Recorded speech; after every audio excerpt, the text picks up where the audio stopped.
I grant permission to the Westwood Media Center to live stream and to record.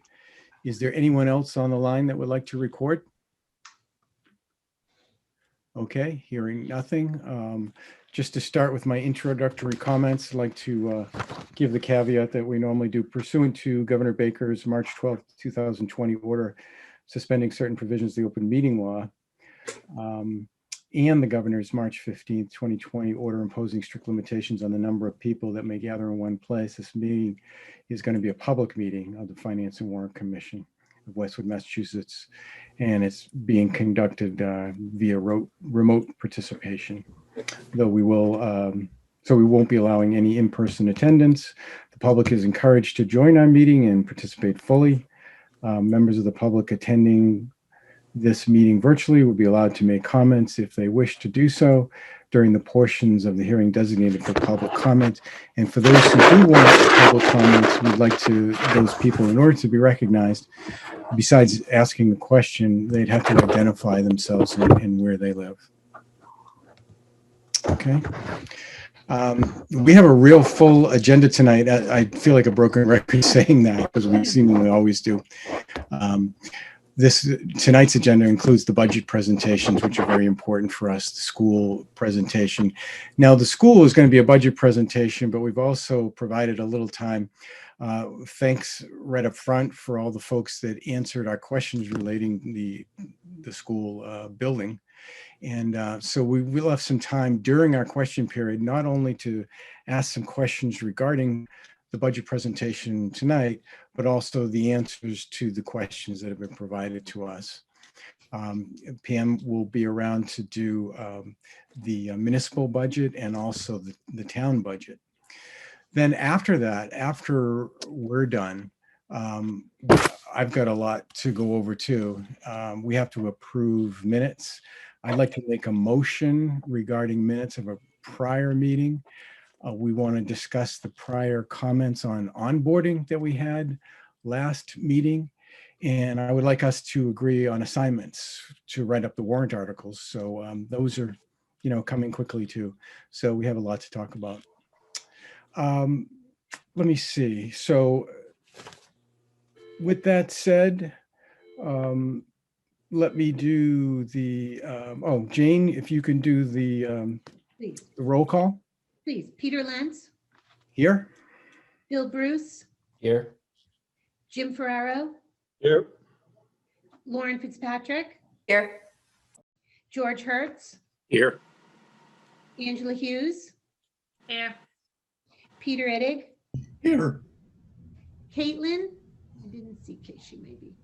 I'm going to move on from Caitlin. Tom Kilgariff. Here. George Laham. Here. Diane McCarthy. Here. Chris Pareda. Here. Mike Powers. Here. And Kate Wynn. Here.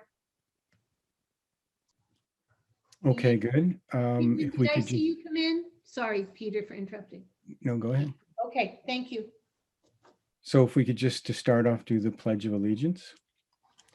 I pledge allegiance to the flag of the United States of America and to the republic for which it stands, one nation, under God, indivisible, with liberty and justice for all. So the first thing I normally do is an update on select board meetings. And because I did so many last time, I really have only one to talk about, and I only want to talk about that briefly. It was the meeting last night. The chair's update included many things, but I thought the thing most important to the FinCom was the new development where the old Westwood Lodge was. They received state approval for 2 low-income units. So that was good news for them. Other good news, Tom Philbin reported an agreement is really, it's not all set. It's more of a memorandum of understanding at this point in time between Amoresco and Meditech, where they would put solar canopies in their parking lots, and Westwood would be the off-taker of the electricity for only a small fee of using the land. So there's more to be said on that. I don't think there's a lot that can be answered about that, but it was a positive development, let me just say. And then Pam Dukeman gave a budget update. She talked about municipal school capital, but I'm not going to go over that because that will be discussed tonight. So that's pretty much it. So we're up to date on select board meetings, and I don't know that there's any comments or questions from FinCom regarding any of that. Not seeing or hearing anything. Nothing in the queue, Peter. Excuse me? There's nothing in the queue. Okay, thanks.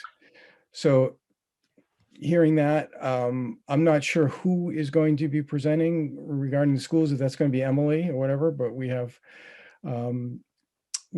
Emily, I see Maya. I'm not sure who else is there. It's but, Carol. I'm Carol here. is there also. Thanks. Yeah. And Lemma Jean-Baptiste. So Okay. Peter, thanks for having us. Really, we appreciate having the time tonight to present the budget, and really it's just going to be Emily and Lemma giving you guys the whole deal. So Okay. Just one thing as a recommendation when you're starting, if there's terminology that you're used to that maybe some of especially the newer FinCom folks would not be familiar with, when you talked about Chapter 70 funds and things like that, just give a very brief explanation of any terminology that would help some of the new people. Sure, I'd be happy to do that, Peter. And if I use a term, I'll try my best. If I use a term, just give me a wave and I'm happy to slow down. So thank you for having us here tonight. I did hear what Peter said about the full agenda, and I fear I have more slides than I have minutes to present them. So I will try to move very briskly through the presentation tonight. Let me share my screen.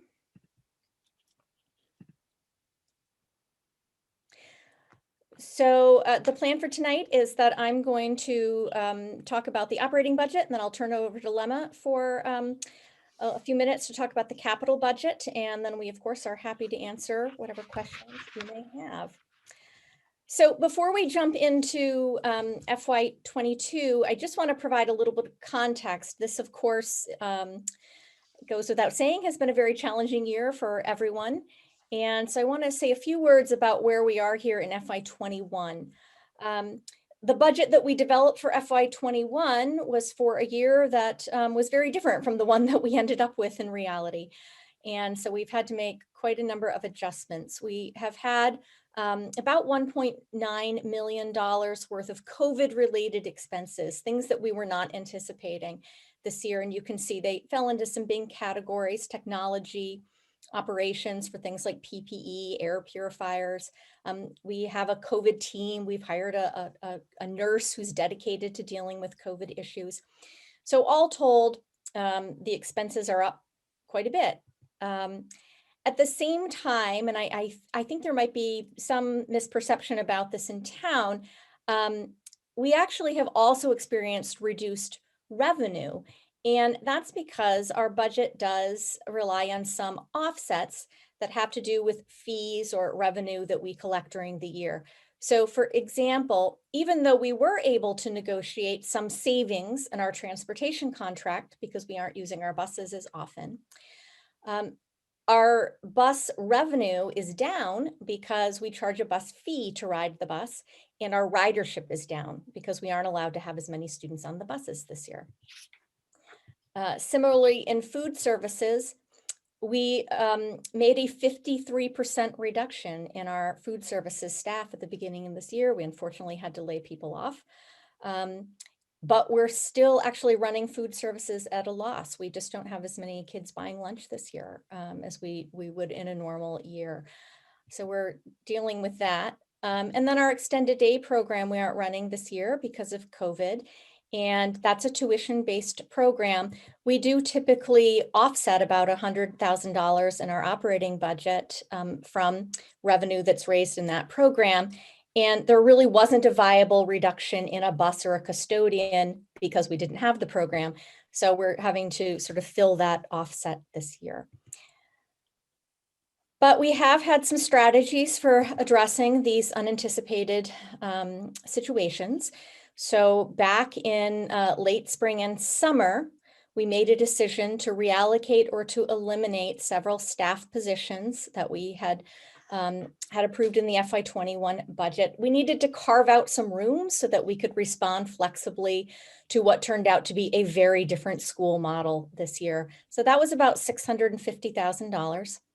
We did receive some additional state funding, $225 a student for COVID-related expenses. So that was another $675K for us. And then we received a lot of support working with the town. The town supported us in charging about $750,000 to the CARES Act and or submitting for FEMA reimbursement.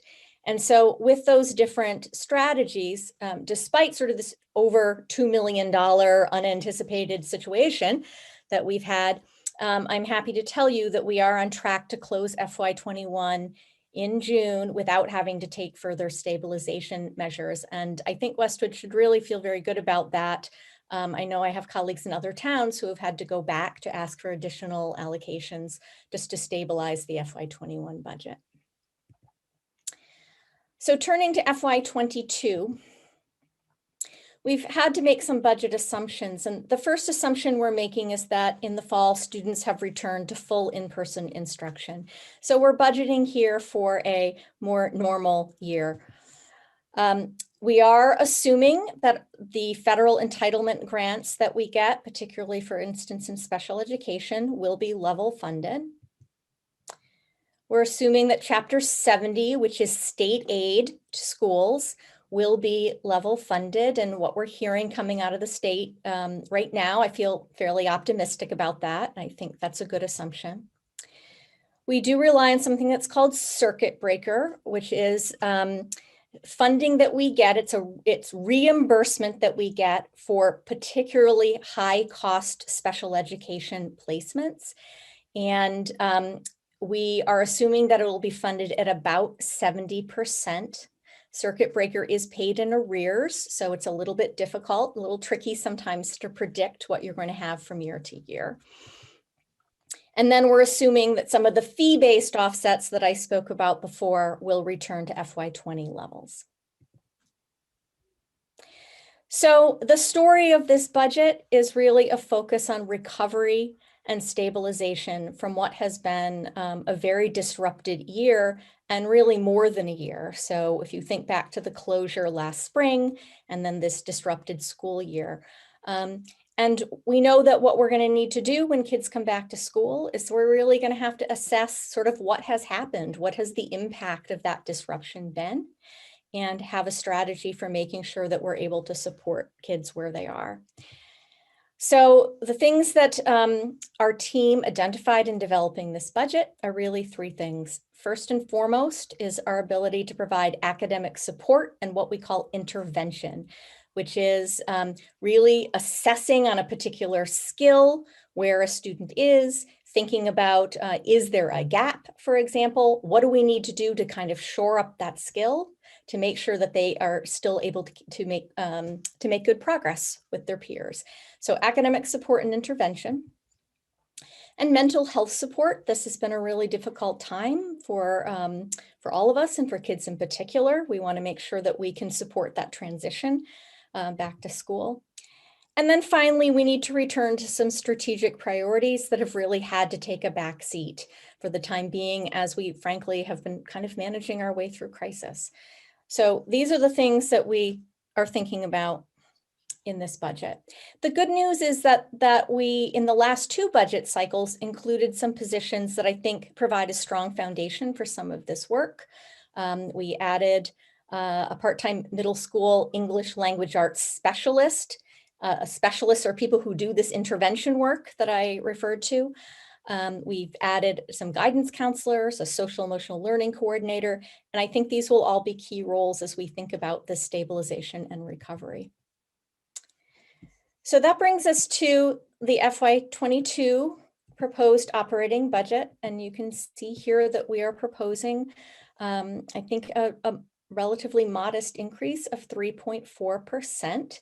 As you can imagine, in the process, we initially had a higher recommendation than that, but we've worked through it and have landed at this figure that we think makes sense for us going into this next year. Just to put that into a little context for you, this shows you what the school district's operating budget increases have been over the last several years.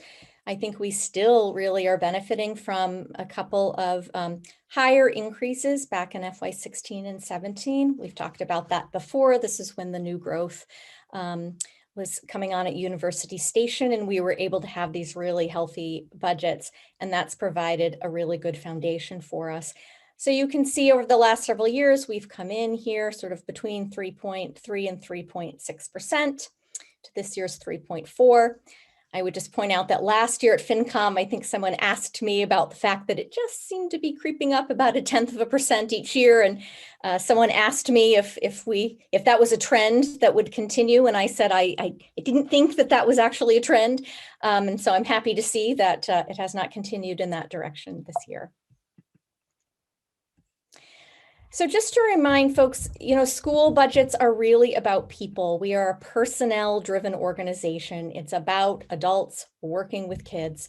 And so in the Westwood budget, our salaries comprise this year, 86.7% of the total budget. That's very typical. It's typical for Westwood. It's typical for any school district. That's about what it comes in at. And just to sort of put that in some further perspective, so about 85% of the district's employees belong to one of our 4 bargaining units. They're unionized and therefore are subject to collective bargaining agreements. So we have these 5 units: teachers, instructional assistants, custodians, administrative assistants, and food services. Our teachers, our administrative assistants, and our custodians are currently in year 2 of 3-year contracts, so they have known increases for next year. Our food service employees and our instructional assistants, actually last spring was the final year of their 3-year contracts, and because we were in such a uncertain period, they agreed to 1-year extensions with 0% increases. And I just want to say that we really appreciate the fact that they did that for the district. So we will now be going into bargaining with them this spring.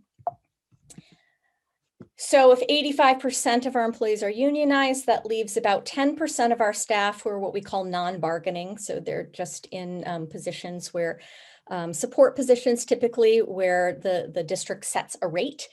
And then 5% of our staff are on individual contracts. So that would be school administrators, and then just sort of a handful of other positions that there's sort of one person doing the job, like a building use coordinator or Medco academic advisor. So if we take a look at the budget by budget categories, you can see here that salaries, this gets at what the pie chart said on the slide prior to this, comprises the bulk of the budget. This incremental change, I just want to point out, last year we had some conversation about it because the incremental change on this chart last year for salaries was 4.5%. And we explained that there were some things that were anomalous last year, that when we sort of adjusted for those anomalies, it was about 3.8%, which was what it had been for a couple of years. This is actually a little bit lower this year. The thing that I think leaps out on this chart, of course, is the non-salary special education. And that's really driven by a couple of things that I can talk about a little bit later, but we need to make an investment, about $85,000 in what's called contracted services. And I will talk about that in a bit.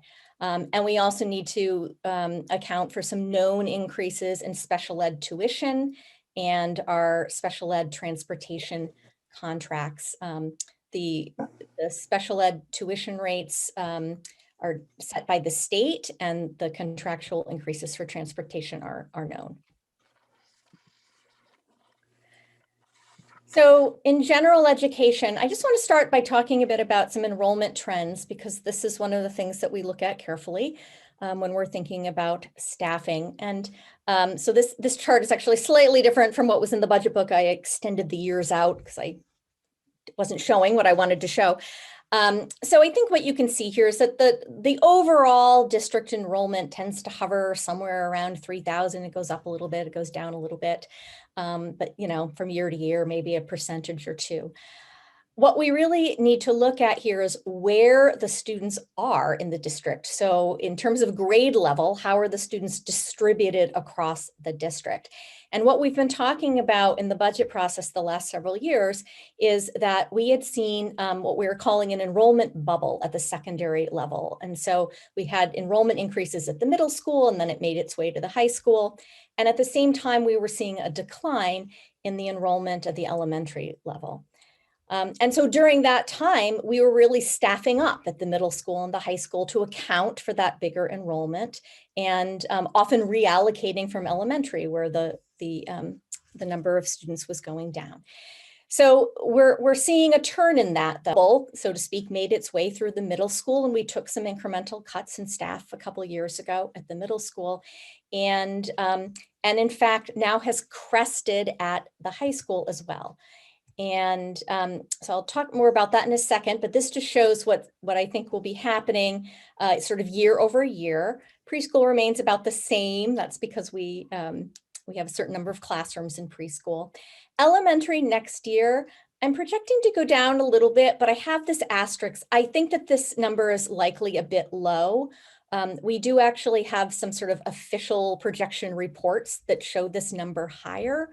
But this is the number that we can see right now. It represents kids that are in classrooms and also census information that we have about incoming kindergartners. That number usually does go up a bit over the summer as kids, as families move to town when their kids are starting school. So I think that will be a little bit higher. The middle school, that's a pretty solid number, though. You can see really no change effectively next year. And the high school, you can see the enrollment is going down. And that's important when you take a look at what we have proposed for staff this year. So this is just looking at the high school enrollment over this period of time. And this is what I was talking about, that the enrollment had kind of been going up, and we've been staffing up at the high school, and you can see that it crested and it came down a little bit this year. In the FY21 budget, though, it wasn't sort of enough of a drop for us to really think about making staffing cuts. We didn't think, but you can see it's going to go down a little bit more, and it's really going to start to drop. So in this year's budget, as I mentioned, back in sort of late spring and summer, when we had to carve out some room in the budget to deal with COVID, we eliminated several positions at the high school. And not all, but almost all of those were due to attrition. So people who were resigning or retiring, and we decided that we would not fill them and therefore be able to reallocate that staff this year to other needs in the district. We have really analyzed the impact of not filling those positions, and we've decided that almost all of them are sustainable, particularly because the enrollment is going to go down a little bit further next year. And frankly, these cuts were on the horizon when you look at the enrollment projection. So I do want to assure people, because all told, in this budget, we're kind of memorializing 5.6 FTE, that's full-time equivalent, 5.6 FTE high school positions that we're eliminating. I want to assure people that we think the impact of that will be fine. You will not see skyrocketing class sizes. We've taken a look at this. Some of the choices have to do with elective staffing. I want to assure people that the staffing follows student interest, not the other way around. And so kids will still have access to the high quality programs and lots of choice. But we think the time is right to take that cut. And that's going to allow us to do some other things that we need to do in terms of stabilizing and recovery. So in this chart, I'm showing sort of how the budget is built. we, as we mentioned before, have to look at what are the salary increases that we have for existing personnel, which is largely contractual. And so that's 1.262 million. And then I will talk in more detail in a moment, but we're proposing adding 7.9 FTE faculty or professional positions, but that is offset by a reduction of 9 FTEs, 5.6 of which are at the high school, as I just mentioned. And then we're proposing to add some support staff positions as well. We have some non-salary increases, and that is how we build to the FY22 recommended budget. And so to sort of look at this another way, these are the staffing positions that we're talking about. And I'm just going to kind of go to the bottom line here and to say, you see, when we talk about the things that we want to add and then the things that we're going to reduce, the net change here is really $20,000. So there are the contractual increases, and then we've really only made a $20,000 change. We're reallocating how we're using staff. So at the school committee meeting, we went through every one of these positions in great detail. And if there's something people have a specific question about, I'm happy to talk about it. But I would just say that in general, I've kind of grouped them by level. So you can see at the elementary level, we really want to make sure that we can manage our class sizes next year and stay within or even below the school committee class size guidelines. And so we're proposing adding 3 elementary positions. One of the things that happens when you have very small elementary schools like we do is you sometimes have a number where you're faced with either having one very large class, or you can cut it in half and have 2 very small classes. And that's a big difference in the budget. And so we often do go with singleton classes that are larger, just as a budget strategy. But we, in thinking about the stabilization recovery next year, really don't want to make that choice. So for example, there's a 2nd grade at Hanlon, I think, that is projected to be about, I think it's 27. And that's a really large class that's outside of the school committee guideline for grade 2. This is a group of kids who have had 2 years of disrupted school. And so this year we would make the choice to split that in half and have sections of 14 and 13. So that's what that 3 FTE is about. And then this issue of intervention, adding these general education instructional assistants, adding an elementary math specialist. These are people who will do that intervention work that I mentioned. This next set is for the middle school. You can see here again, similar to elementary, we are proposing adding a math specialist and interventionist.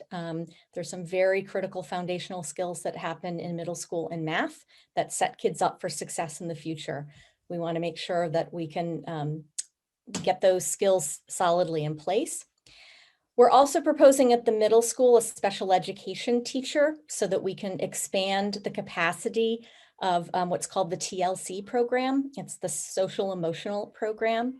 The counterparts we've talked about here before. At elementary, we call it STAR. At high school, we call it FLEX. We really have a continuum of services for kids. Last year, we split, in the last budget for this year, we split the STAR program in half because we had more kids who needed to access that program. That elementary population will be moving into the middle school.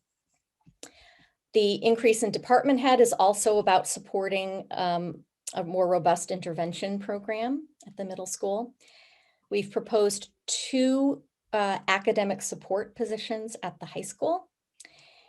And then we really also started thinking about mental health.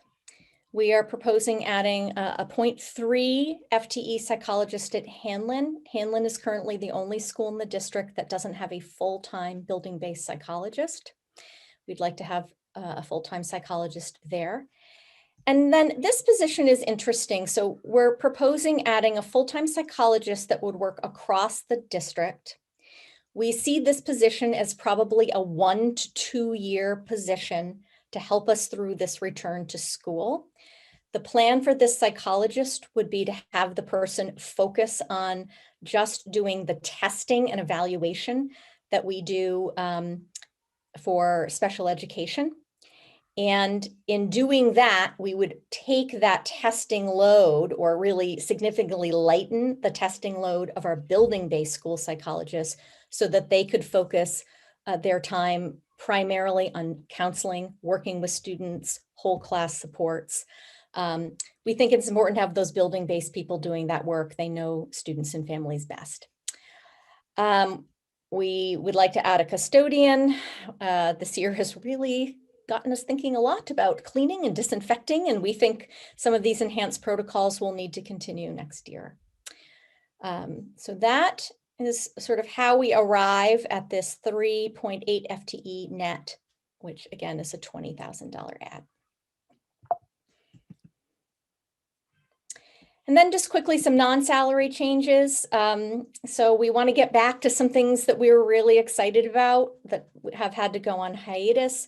We're planning for the return of J-term, which is this sort of capstone end of year experience for high school students. And we've really, we've had to scramble with some grant funding. We'd like to really make this part of the operating budget, given that we see it as a significant part of our program.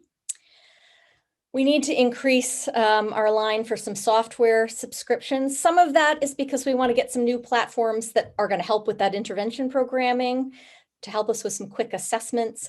But some, frankly, just a lot of our online subscription services, the costs are going up.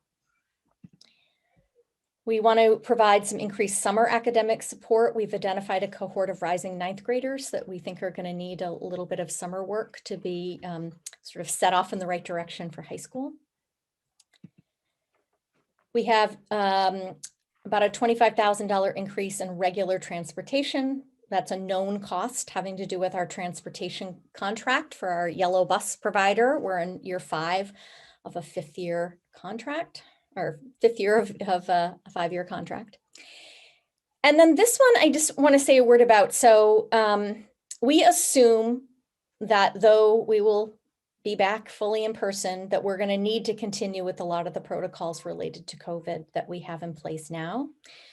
We think there will be a continued need for PPE, for electrostatic disinfection, for replacing our MERV 13 filters and our HVAC systems. We've budgeted very modestly for this. So I can tell you, when we started talking about it, this was a much bigger number. And we've decided that we will budget for $50,000. We aren't sure how this is going to go. I have to be honest. I think it's quite possible that the needs are going to be greater than that. I do know that some of my colleagues in other districts are proposing pretty large COVID contingency budgets. But we've decided that what makes sense is to sort of go with this modest increase in the operating budget, and rather than propose, something bigger. And if unanticipated needs come up, we would hope that there would be additional state or federal funding, or we would have to go to other mitigation measures. So that's our plan at this point. Turning to special education for a minute. Just to remind you, in FY21, 18.7% of Westwood students received some type of special education services. And something that we're very proud about, that I've talked about before, is that less than 1% of Westwood students are educated in out-of-district placements where we would pay tuition for them to attend a special education school. And this really reflects our value in Westwood, that we want to educate kids in their own communities to the extent possible. In order to do that, though, we have to have very strong in-district special education programming, like that TLC program that I mentioned at the middle school. Cost of tuitions and related transportation, because we transport kids to these out-of-district placements, keeps going up. And keeping students in district often requires providing in-district extended school year programming, as is required on their individualized education plans. But I will say that the good news is keeping kids in district is our value, and it often typically is quite cost effective. So this is something we've really invested in over the years as a district. And I shared a similar chart with you last year. You can see here, this is the number that I'm focused on, that 0.6% of our students in Westwood are in out-of-district placements. And you can see that that is quite good compared to some of our neighbors. So we're really proud of our in-district programming. So just a reminder that when we talk about special education, we're talking about different categories of funding. So the bulk of it certainly is town funds that are appropriated through this budget process. We do also receive grant money from the federal government, from the IDEA grant, Individuals with Disabilities Education Act. And then that circuit breaker offset that I mentioned before, the state funding for partial reimbursement for very high cost special education placements. So say a residential placement. But we are hoping that that's going to be funded at a reasonable level next year. So our student services focus next year is to maintain current programming and service levels to meet our legal and regulatory responsibilities. And then also to increase mental health supports during this period of recovery and to take care of COVID impacts. So the non-salary changes in special education, I alluded to this before. We would like to increase our contracted services line by $85,000. Contracted services are used in a couple of ways. So they're used to provide highly specialized services and consultation that's required on students' individual education plans. So sort of a classic example would be that we might contract for the services of a teacher of Braille. That's not something that we would need to employ somebody full-time for, and it's a highly specialized skill. So we would contract for that. The other way that it's used is it allows us flexibility for short-term needs. And we're finding that we have a lot of those as we respond to some of the impacts of COVID. So it enables us to ramp up staff quickly, but maybe we only need this for 3 or 4 months, right? And then we don't have the contractor with us anymore. Just in ways it doesn't make sense to keep bringing actual employees in and out of the district. So we anticipate an increased need for this, for these services as part of our COVID recovery. And frankly, it's a line item that has historically been underfunded. And we've really been looking at that carefully for a number of years. And so we're hoping that over the next probably 4 years, we're going to try to adjust that line item and really capture what's happening in contracted services. Non-salary changes, we're planning for a 3% escalation for our out-of-district tuitions. That's pretty much a given. I will say that in this budget, we're budgeting for known or clearly anticipated out-of-district placements. We have not put in, sort of placeholders if somebody moved into town and needed an out-of-district placement or a placement in a day collaborative, for example. Our strategy would be that we would keep the operating budget low. And if we had that kind of unanticipated situation, that we would go to our special education reserve account. And we think that the balance right now is ample for this purpose. So we feel okay about that. We've budgeted for known increases in transportation related to our special education transportation company. So very quickly looking beyond FY22, there are priorities that we anticipate on the horizon in the next cycle or two. These are things that we talked about for this year, but ultimately just couldn't do. So we do really need sometime soon to increase our English language learner staffing. These are for students whose first language is not English. We've been talking about hiring a director of safety and security.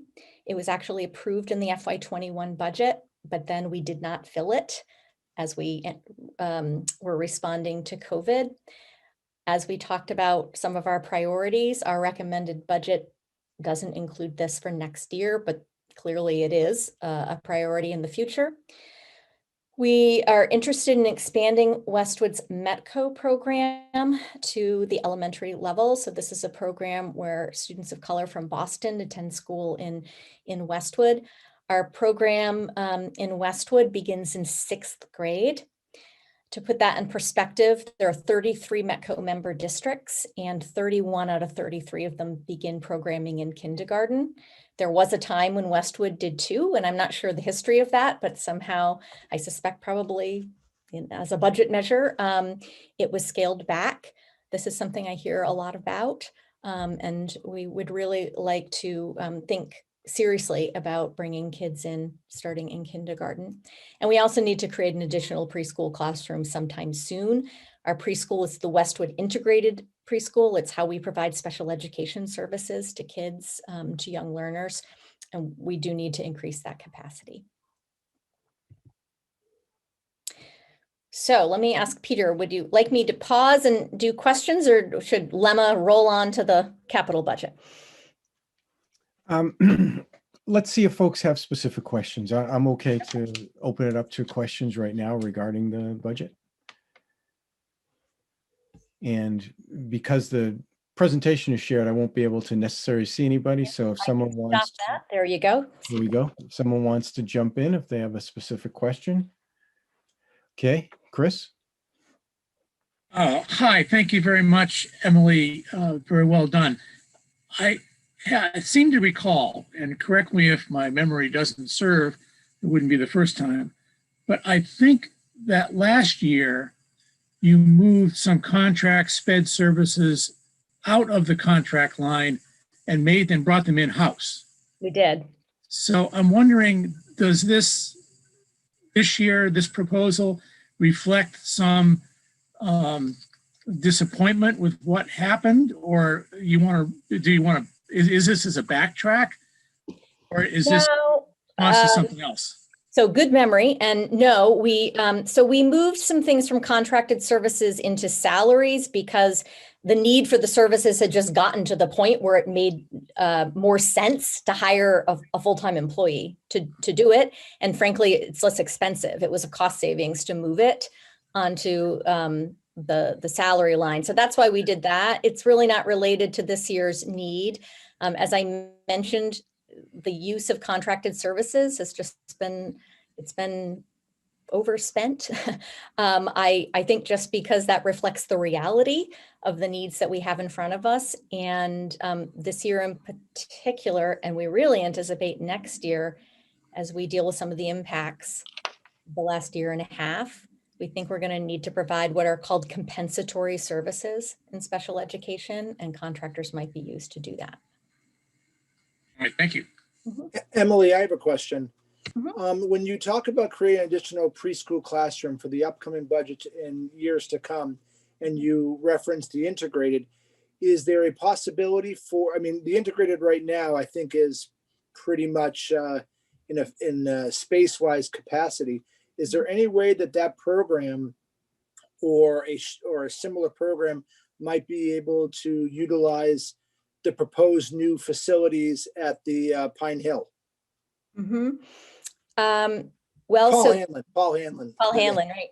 I know what you mean. So the MSBA actually would not allow us to consider a preschool in the context of this project. So setting that aside, I think you are getting to something important, which is that we do have some space crunches at our current preschool space. And so what we've been talking about, and it's pretty common in other districts, is having a satellite classroom in another elementary school. And so, that's one possibility going forward. That this is hypothetical, I'm making this up, but you could have like a classroom at the Deerfield, for example, be a preschool classroom. We do have a few preschoolers at Downey right now, actually. Oh, thank you. Mm-hmm. Thanks. Emily, thanks. It was great to see your presentation. I did have one question. For your assumptions for next year, you're assuming, sorry, no testing for COVID for students or staff, nothing beyond cleaning. Well, yes, that's the assumption in this budget. And as you may know, so we have recently implemented weekly staff testing, and we are shortly rolling out to parents a plan to begin student testing, hopefully the first week of March.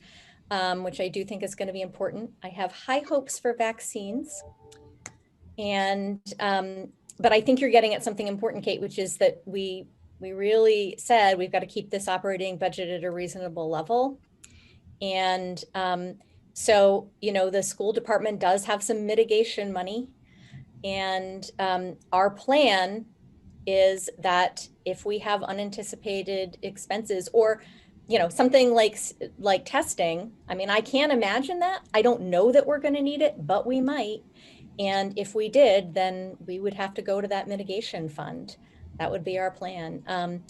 You know, if I've learned anything over the last year or so, it's to expect the unexpected. So, Exactly.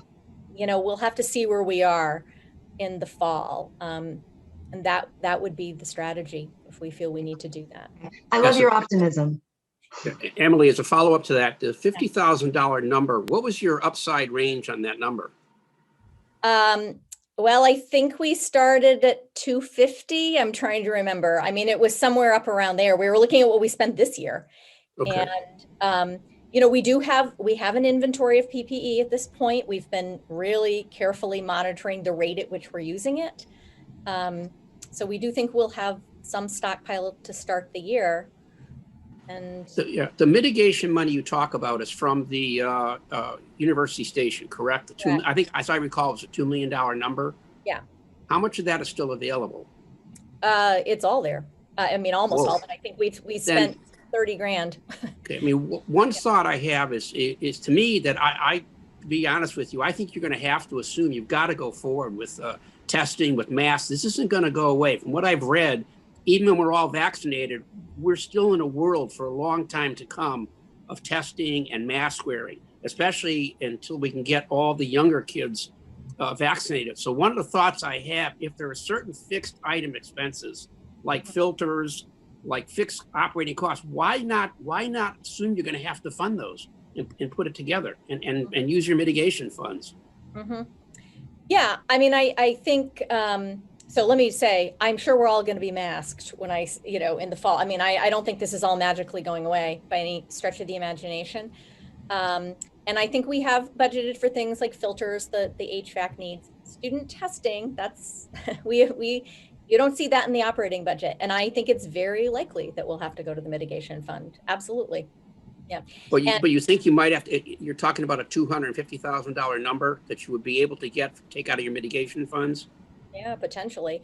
I mean, the student testing is an interesting issue. We're just about to implement it. And I feel like we'll have some experience and I will know what's possible and what's reasonable and what's useful. The cost of the testing has luckily come down. We're going to be trying pool testing. And so, it's at a fairly reasonable number, but I mean, $250,000 for weekly testing for the year won't do it, right? So I need to sort of explore what happens when we pilot it this spring, get a sense of where we are in the fall, and I think be ready to be flexible with that mitigation money. Yeah, I mean, just the last thing I would say is operationally, I would assume that you're going to have mitigation things in place, and then how you fund it, if you can pull it out of the mitigation funds, is fine. But I just, to me, almost have to plan as though you're going to have to be implementing COVID related issues and management, period. Mm-hmm. Just my thought. Yes. George, I think part of it is it's hard for me to contemplate another year like the one that we're in, but I will get my head around that. I think you're right. Almost what I'm trying to avoid is almost don't let your guard down. And in other words, I know you guys have done a remarkable job.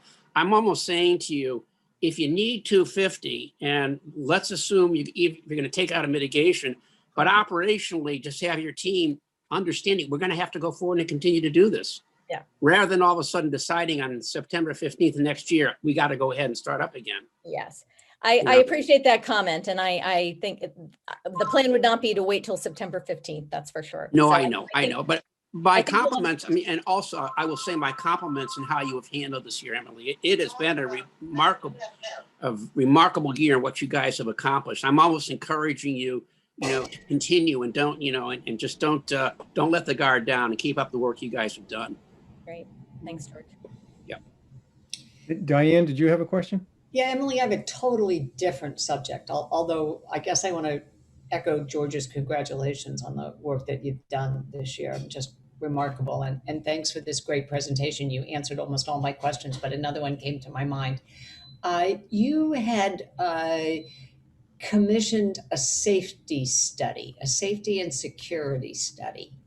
And that only comes to my mind because you've got that FTE security officer that you put off. And I guess I'm wondering, how critical is that position? Yeah. Well, thanks for the question. Yeah, so we did that security audit, and I do want to say that we have been chipping away at implementing the recommendations, and so that's reflected in the capital budget. We have been doing that. But frankly, we do need somebody who whose brain is dedicated to implementing the security audit, because it's a lot to keep track of and a lot of work. And also because some of the work has to do with really assessing protocols and training and, so I do consider that position quite important. We were making choices, and frankly, we decided that we thought the safety priority for next year was this mental health issue.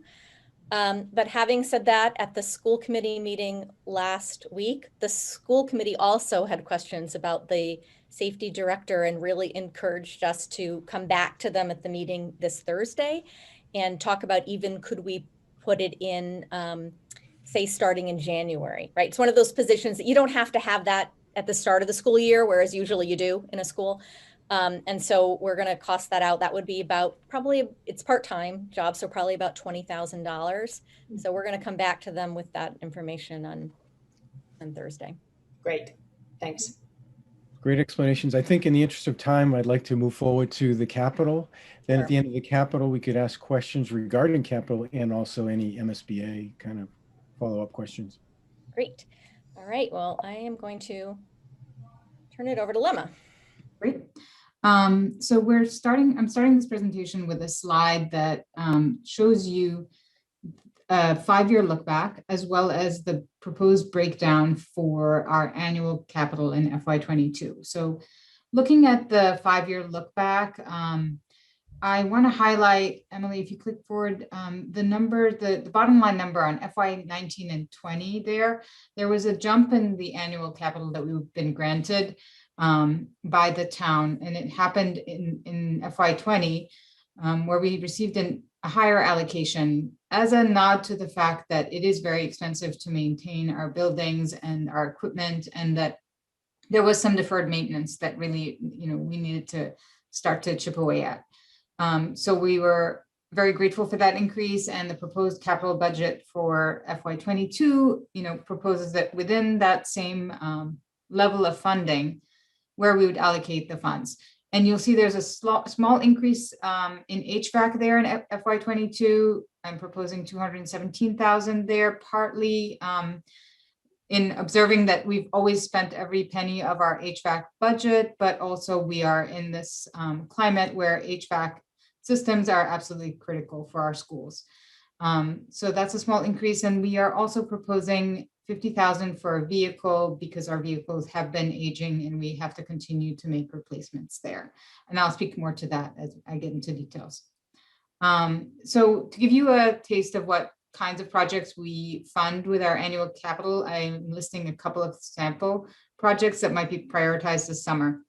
So first, the second floor of the high school and the preschool are due for floor replacement. At this point, the building, I think, is 14 years, almost 15 years old. There is an HVAC glycol project. This is a fluid that protects the system in the chiller that's really overdue at the high school at this point. And then we want to do some scheduled HVAC duct cleaning at the Martha Jones and Downey. So these are some examples. We also have some repairs at the middle school for the floor near the elevator. Some security projects that could not be completed during school vacation weeks this year that will be bumped to the summer. So we have those on our radar as well.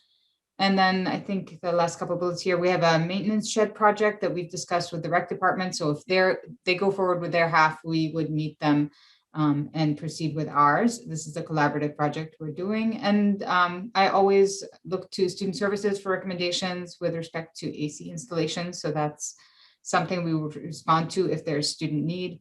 And the last thing here is just a selection of bathroom restorations, paving projects, gutter repair, the small things that keep our buildings going. We anticipate these projects will be in the range of 500 to 600K, so they'll be funded by the building maintenance line, the HVAC line, and miscellaneous costs might hit the operating budget. There are some projects that might be deferred. So I'm giving a sample of those here, and that we'll only tackle these if other projects come in under budget. So district-wide paving, some basketball courts, more broader AC installation, or the Martha Jones roof repair. And I placed an asterisk on that one because we're watching that roof repair. We're updating our assessment of the roof condition at the MJ and the Sheehan, and we're ready to proceed with those repairs if it's determined that they're needed immediately this summer. In technology and vehicles, just to go back to those two lines, we are planning on making the following investments. First, in tech, we have a scheduled replacement of Chromebooks for grades 6 and 9. This year, we really ramped up our distribution of technology at all grade levels. We've offered Chromebooks to students and iPads where appropriate, but this is a scheduled replacement that is due next year.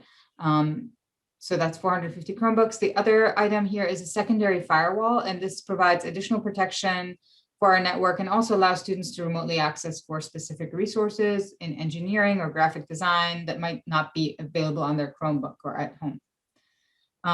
A note on here is that the vehicle that we propose to replace for our maintenance department is a 2006 Ford E30 van that's been beat up and has been running for over 14 years now and is due for replacement. So I'm just going to say a few words about long-term capital considerations. And I know that I understand that on March 8th, I think we'll be able to talk more in depth about the building project in particular. But just, I wanted to point out that we are thinking about these building projects as the backdrop when we're thinking about our capital planning.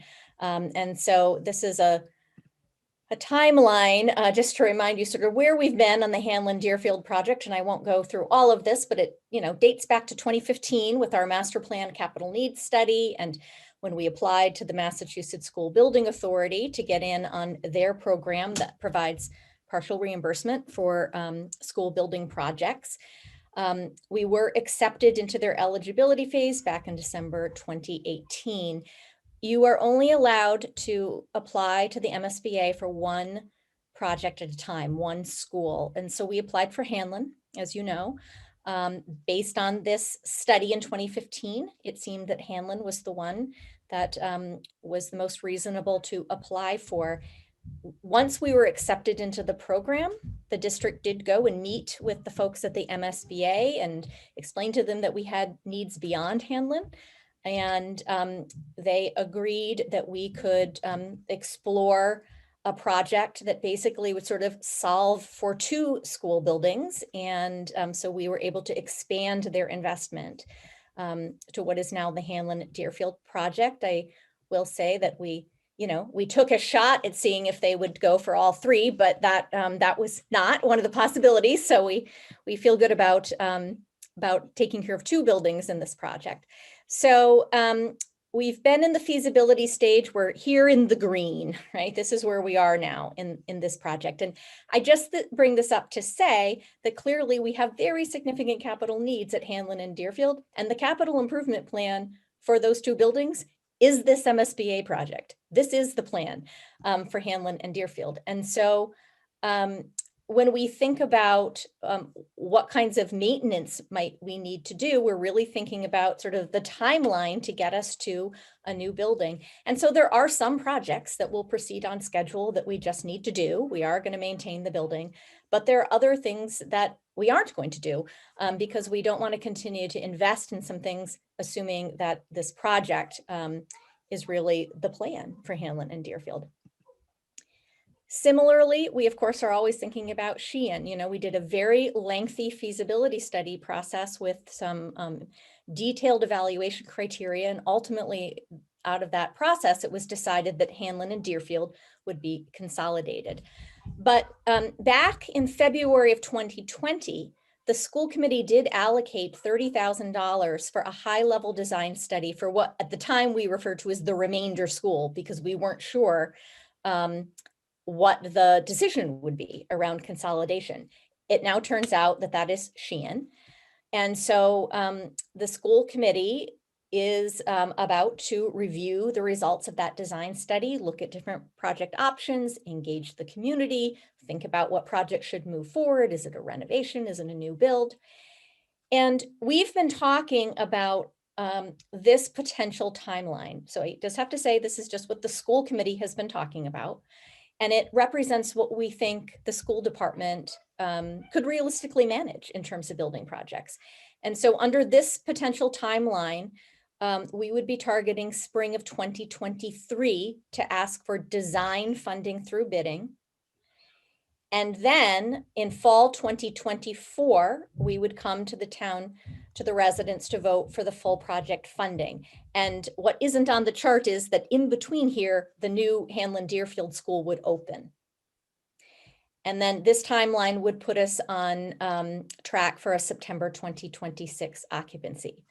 The reason that I bring that up here tonight is because this is always kind of running in the background when we think about what we're doing at Sheehan. So we have a previously commissioned study that says that a comprehensive base repair, just sort of repairing the systems, a comprehensive base repair of Sheehan would cost $29 million. And so we've been working with architects to think about, well, until a base repair or a renovation or a new building can be completed at Sheehan, what funding are we going to need for priority maintenance projects? And we've identified the things that we think would be our high priorities, and I'm just listing them here. And you can see that the bottom line here is that it would be about $1.8 million, we think, to ensure a safe and comfortable use of Sheehan for a period of about 5 to 7 years, which is what it would take to get us to either a renovated or a new Sheehan, according to the timeline that I just showed you, until we could come up with a more permanent solution. And so those are the kinds of capital needs that we're anticipating as we go forward. And I don't think that we should get into all the ins and outs of this slide tonight, that's for sure. But I just put this up here to say that this gets complicated because certain renovations trigger a requirement to complete the comprehensive base repair because there are rules about bringing things up to code, for example. And so you have to think very carefully about what capital projects you take on, lest you unwittingly end up, in a $29 million project. So we've thought about that carefully in identifying what we consider to be the priorities. So clearly a much more in-depth conversation is probably needed on this, but that is how we're thinking about our capital projects at the moment. So I'll wrap it up here just to say that we think we've weathered the pandemic so far pretty well, thanks to some careful budgeting and the use of CARES and FEMA funding to support the schools. Our staffing cuts were limited to sustainable levels, and we haven't had to come back to ask for any supplement to FY21. And then I always like to end just by kind of taking a look at some comp districts. So the comparison group here is Boston Magazine's top 25 high schools for 2020. I don't know if that's a reasonable comp group or not, but feels like good company to be in. So I put them up here and you can see where our per pupil spending is here. The green star in Westwood, the red star is the average per pupil spending in the state. And you can see that we're pretty much at the median of this group. So it feels like the right company to be in. So we'll be meeting with the FinCom subcommittee coming up, and our school committee meeting this Thursday is the public budget hearing. So those are our next immediate steps. I will stop sharing. See if there are any other questions. And gosh, I also can't see my clock, Peter, when I have my screen up. So I am way over time. Thank you for. Yeah, certainly that was very thorough and thoughtful budget submission. I'm really impressed by everything that you've done, but I still do want to open it up for any questions regarding capital or the detailed MSBA questions that you submitted to us. So I don't want to cut anybody off. Anybody have any questions on those? And I know, as you said, the subcommittee is going to be meeting with you anyway, so we're going to have another bite at the apple to try to ask more questions. But let me just open it up to this group. And Peter, we will be back on March 8th too, if Yeah. folks need some real in-depth, roll up your sleeves conversation about the school building project. Okay, anything else from FinCom? You know what, if you don't have any more questions, I just have one comment, if you don't mind, that I'd like to make. Sure. Is that I'll just take a minute. I think you all agree we have our team has put together an incredibly responsible and well-planned budget. And as Emily said, this is a personnel-driven budget. You know, a large part is dedicated to salaries. And I just wanted to remind the FinCom, and this is in response to, if you go back or if you watched the select board meeting last night, there was some discussion of this budget.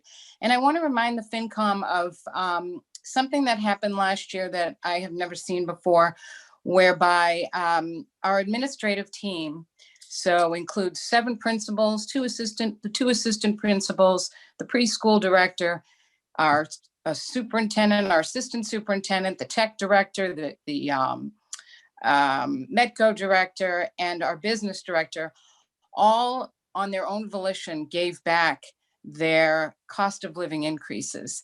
And that money was reallocated to needs that arose as a result of this pandemic that we're all trying to survive in.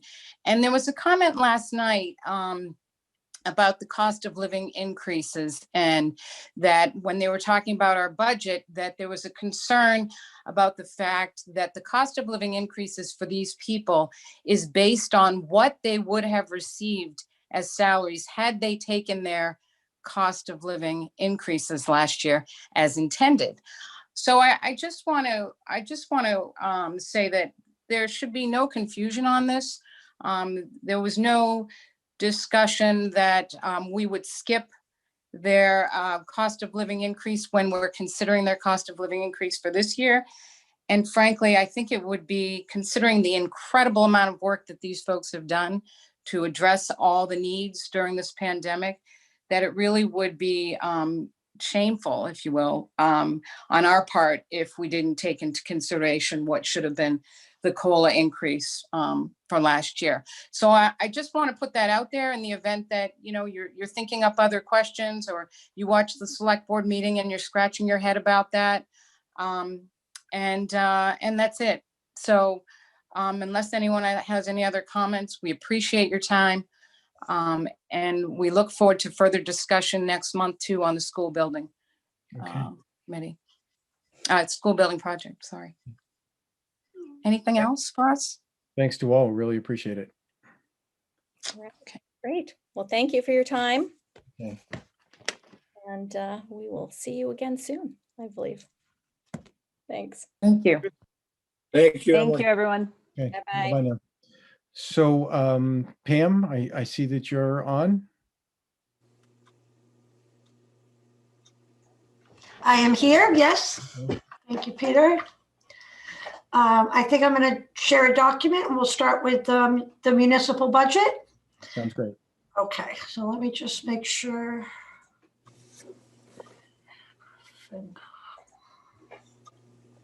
And you'll be doing this a little differently, and you'll talk municipal, then you'll talk the town departments, and then you'll talk capital, right? Sorry, can you say that again? We're gonna. You'll be talking capital at the end, is what I'm saying.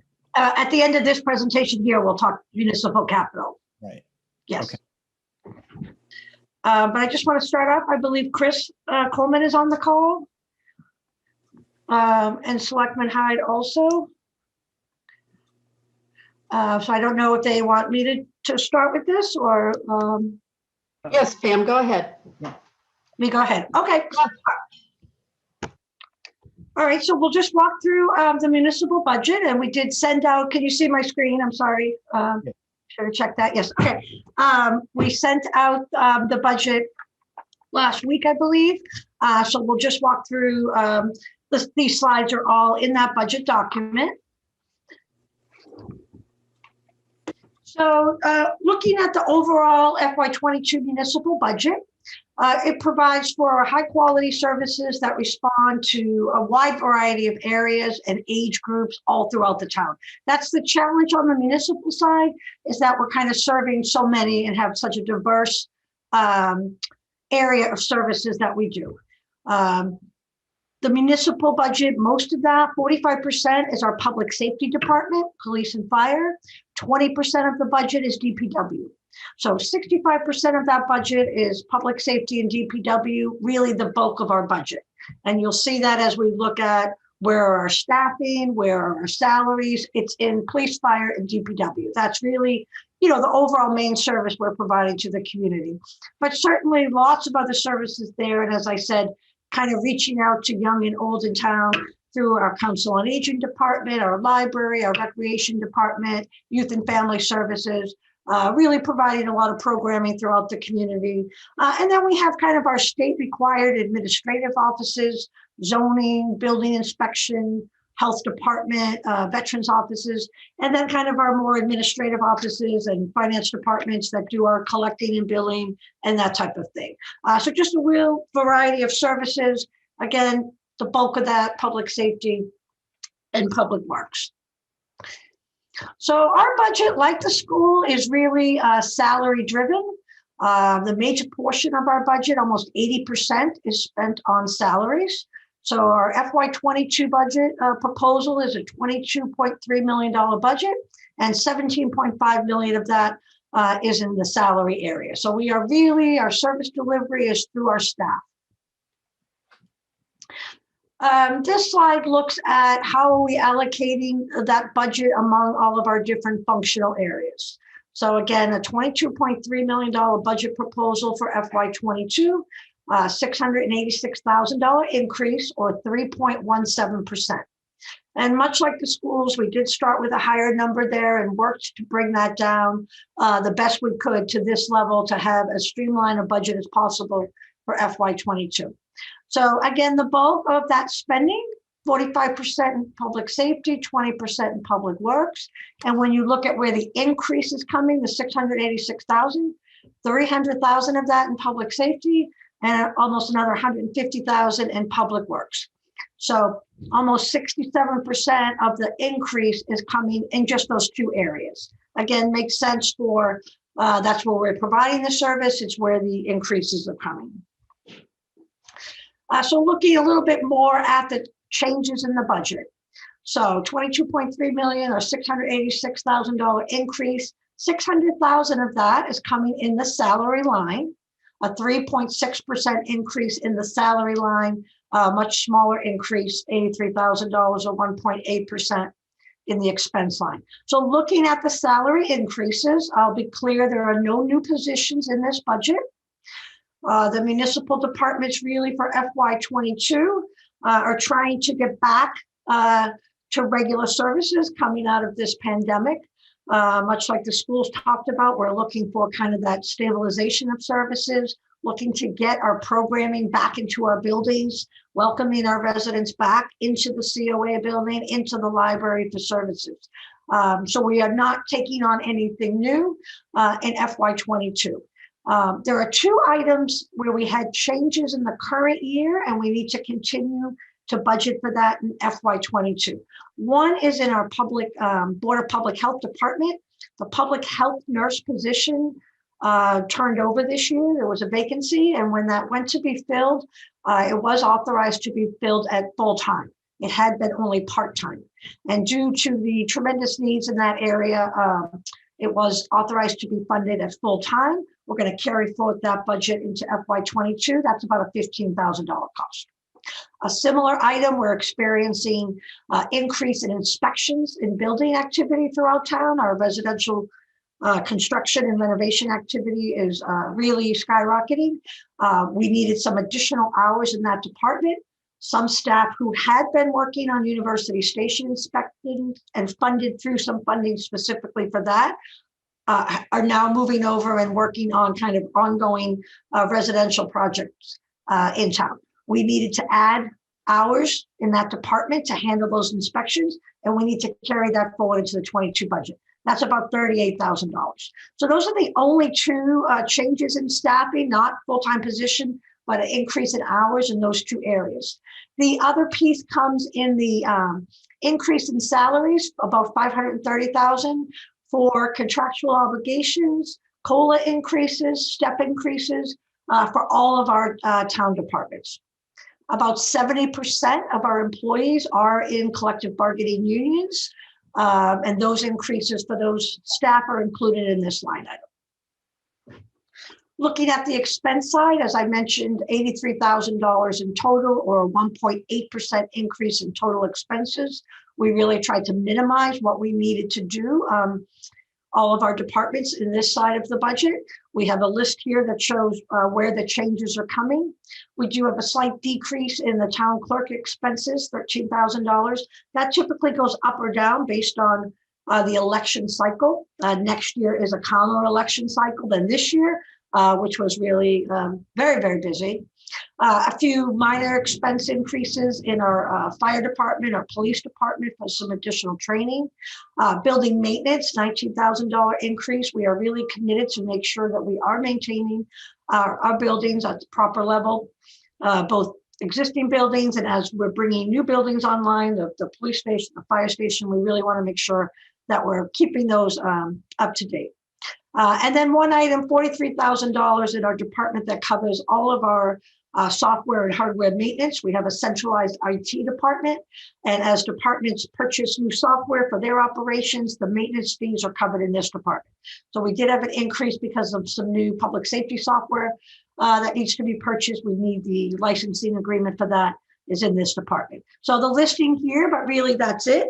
Not really a lot of change to the overall budgets.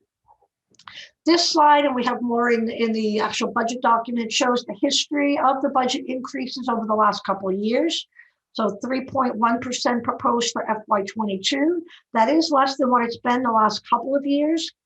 Much like the schools, we look back that first year after University Station, FY16, we did have some additional funding built into the budget. We purposely did that for both school and municipal because we had some difficult budget years, FY10, 11, 12. We put some additional funds in there and then have really tried to commit to be no higher than the mid 3.5% range in budget increase. So that's a sustainable level that we can make sure we can carry forward every year. So 3.1% proposed for FY22. Just a look for a minute at public safety. As I mentioned, the largest area of our budget.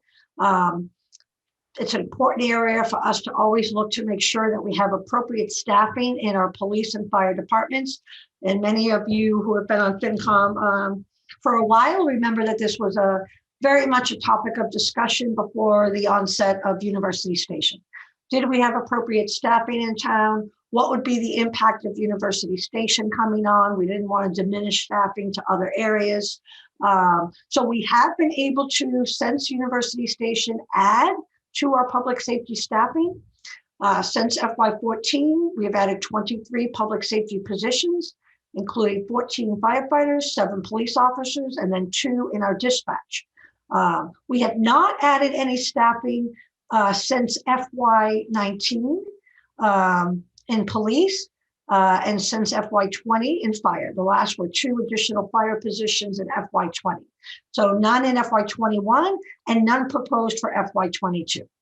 But this is something we always have the board continue to look at as our housing stock changes in town, as our residents increases, as things change at University Station. We always want to make sure we have the appropriate staffing here. We are not adding any in the FY22 proposal, but again, we will always continue to evaluate this, both in terms of what we need maybe on a short-term basis to supplement these departments and then long-term staffing. So I say the short term because certainly these departments were in fact most impacted by COVID. in their service delivery. Lots of changes of what they had to do to make sure they could continue to deliver good services to the town. We've also, our fire department has been impacted by the closing of the emergency room of Norwood Hospital. That has impacted service delivery from the fire department, particularly in the ambulance and the runs where they now have to go into Boston versus to Norwood. So as you meet with your municipal subcommittee meets with the fire department, you'll hear that. We right now are continuing to look at that as kind of a short-term thing. And if we need to supplement the budget, we would do so as a short-term budget supplement. But we will need to keep reevaluating that as we go forward to see if that needs to be a more permanent change. And again, I mentioned, but just summarizing what the impact of COVID has been, certainly since March, tremendous impact on our departments as they try to continue to deliver services to the community, particularly our public health and public safety departments. It's been their primary focus throughout this year to focus on our residents' health and safety and all that they've done to make sure that continues. Our departments, library, council on aging, youth and family services, recreation, really had to pivot to try to provide online programming. I think they've done a tremendous job that as those buildings have been closed, they've tried to reach out in other ways to continue to engage with our residents. The COA has done a tremendous job in getting programs online. They continue to go out in the community to do individual checks on our seniors, the most vulnerable, to make sure they're okay. The library, as the year progressed, tried to add more on-site services, doing first the curbside collection and then the limited browsing. They're getting ready in the next couple of weeks to bring people back into the buildings for reservations of the study hall and those types of things. So lots of changes for our departments. We have had additional funding to help us cover the additional costs and expenses with that. That includes federal FEMA money for kind of the emergency costs and also state CARES money that were allocated to us that helped us cover a lot of these costs. So we did not have to supplement budgets in FY20. We look like we can cover things that we need to with this funding in the current year, FY21. And then there's continuing efforts this spring as our public health and fire department has moved kind of from their testing efforts into the vaccination program. So they've really kicked that off in the last couple of weeks, providing vaccination to our seniors, those right now over 75, which is what's opened by the state, and doing that at the Council on Aging building. They are limited by what they're getting in supplies by the state, but the residents who have been able to take advantage of that, it's been a very well-received program. They feel comfortable being able to go up to the senior center that they're familiar with versus having to go out to Gillette. So those efforts are going to continue over the next couple of months. And going forward, again, the budget is designed to help us maintain the level of services to the community, help us to stabilize, get people back into the buildings and get the on-site programming. We'll continue to monitor the public safety staffing levels. And then with our facilities, we really have made a tremendous effort over the last couple of years to make sure that all of our new buildings are properly maintained, that they continue to look like, function, act like a brand new building, keep them in really good shape. And we're continuing to look at what other facilities do we need coming forward. You've heard before about the fire station and other needs. So that planning continues as we go forward. I will comment there, we did have an article, one of our capital articles at the June town meeting was to do some renovations at Town Hall. That has been ongoing. It was actually helpful as our building's been closed. We've been able to get a lot of that done. I think people will be very pleased when they do come back into Town Hall to see some of the changes that we've made. It's made a great difference to be able to move around some of our staff, to get people in better space, to get departments out of our basement and up into our first floor, which is a much better space for them. And it's going to be better to handle residents coming in, are going to be served better by some of the changes that we've been able to make. So that's kind of the operating budget. And I can move quickly, Peter, into capital if you'd like, or if you want me to stop at operating, I can do that. I think in the interest of time, it might be best for you to run through everything and then we could ask questions at the end. Yeah. So this slide shows the main municipal capital budget article, 1.3 million. That is the same amount that we're funded the last 2 years. So Lemma mentioned that on one of her slides. The town has, for the past 8 years, really tried to increase the capital budget each year. We've done that in a couple of steps. It's really provided better funding to make sure we're maintaining all of our school and municipal buildings and equipment. So this is a list for $1.3 million for municipal capital funded with free cash, same level as the current year, really a standard listing. As you start to look at this, as you start to talk with the departments, as you meet with them, your subcommittee, you'll see that these are the familiar items. So kind of appropriate rollover of DPW equipment, police and fire vehicles, a COA handicapped van, and then funding again to continue on with building maintenance on an ongoing basis, energy efficiency projects. So pretty much a very standard listing.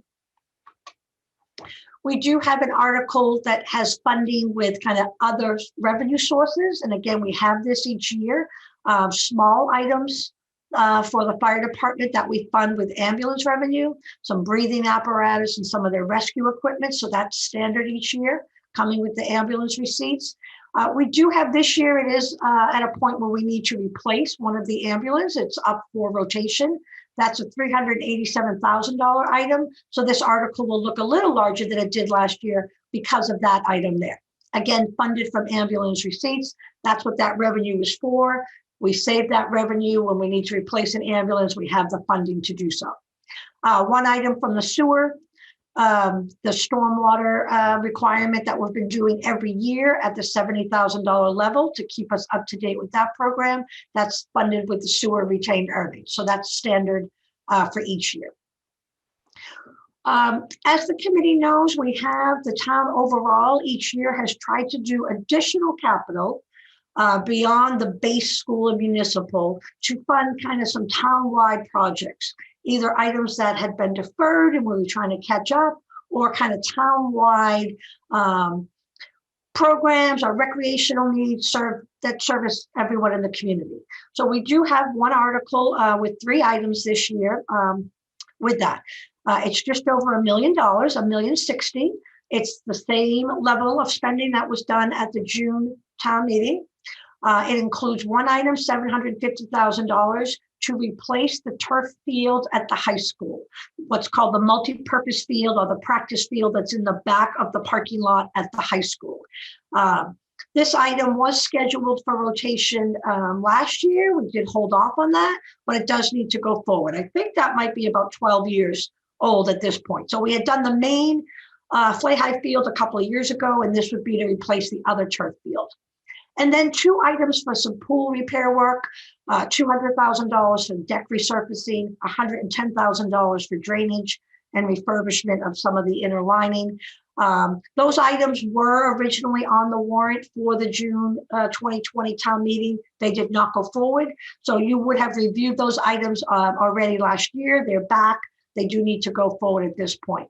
So that article, again, just over $1,060,000. And the proposal is to fund that with the meals and hotel tax revenue. Finally, a couple of borrowing articles. First with sewer. This is to borrow $500,000 to do work to inspect and repair the sewer lines. So important work to make sure that that system is working properly, reduce any of the flow out of the system. We would fund this through the MWRA program. So the MWRA has allocations for each town every few years that you can do important repair work, funding it through that. So of the $500,000, 75% they give us a grant for, and then 25% is funded with them through a no interest loan. So we have had this before. The last time was in 2016. Again, they have allocations for every town. They kind of release that at certain points. We authorize this at town meeting as a borrowing. It specifically says that it would be through the MWRA, 75% grant, 25% a no interest loan. So the town does not borrow any money. There's no tax dollars here. And again, we've done this before, last time 2016.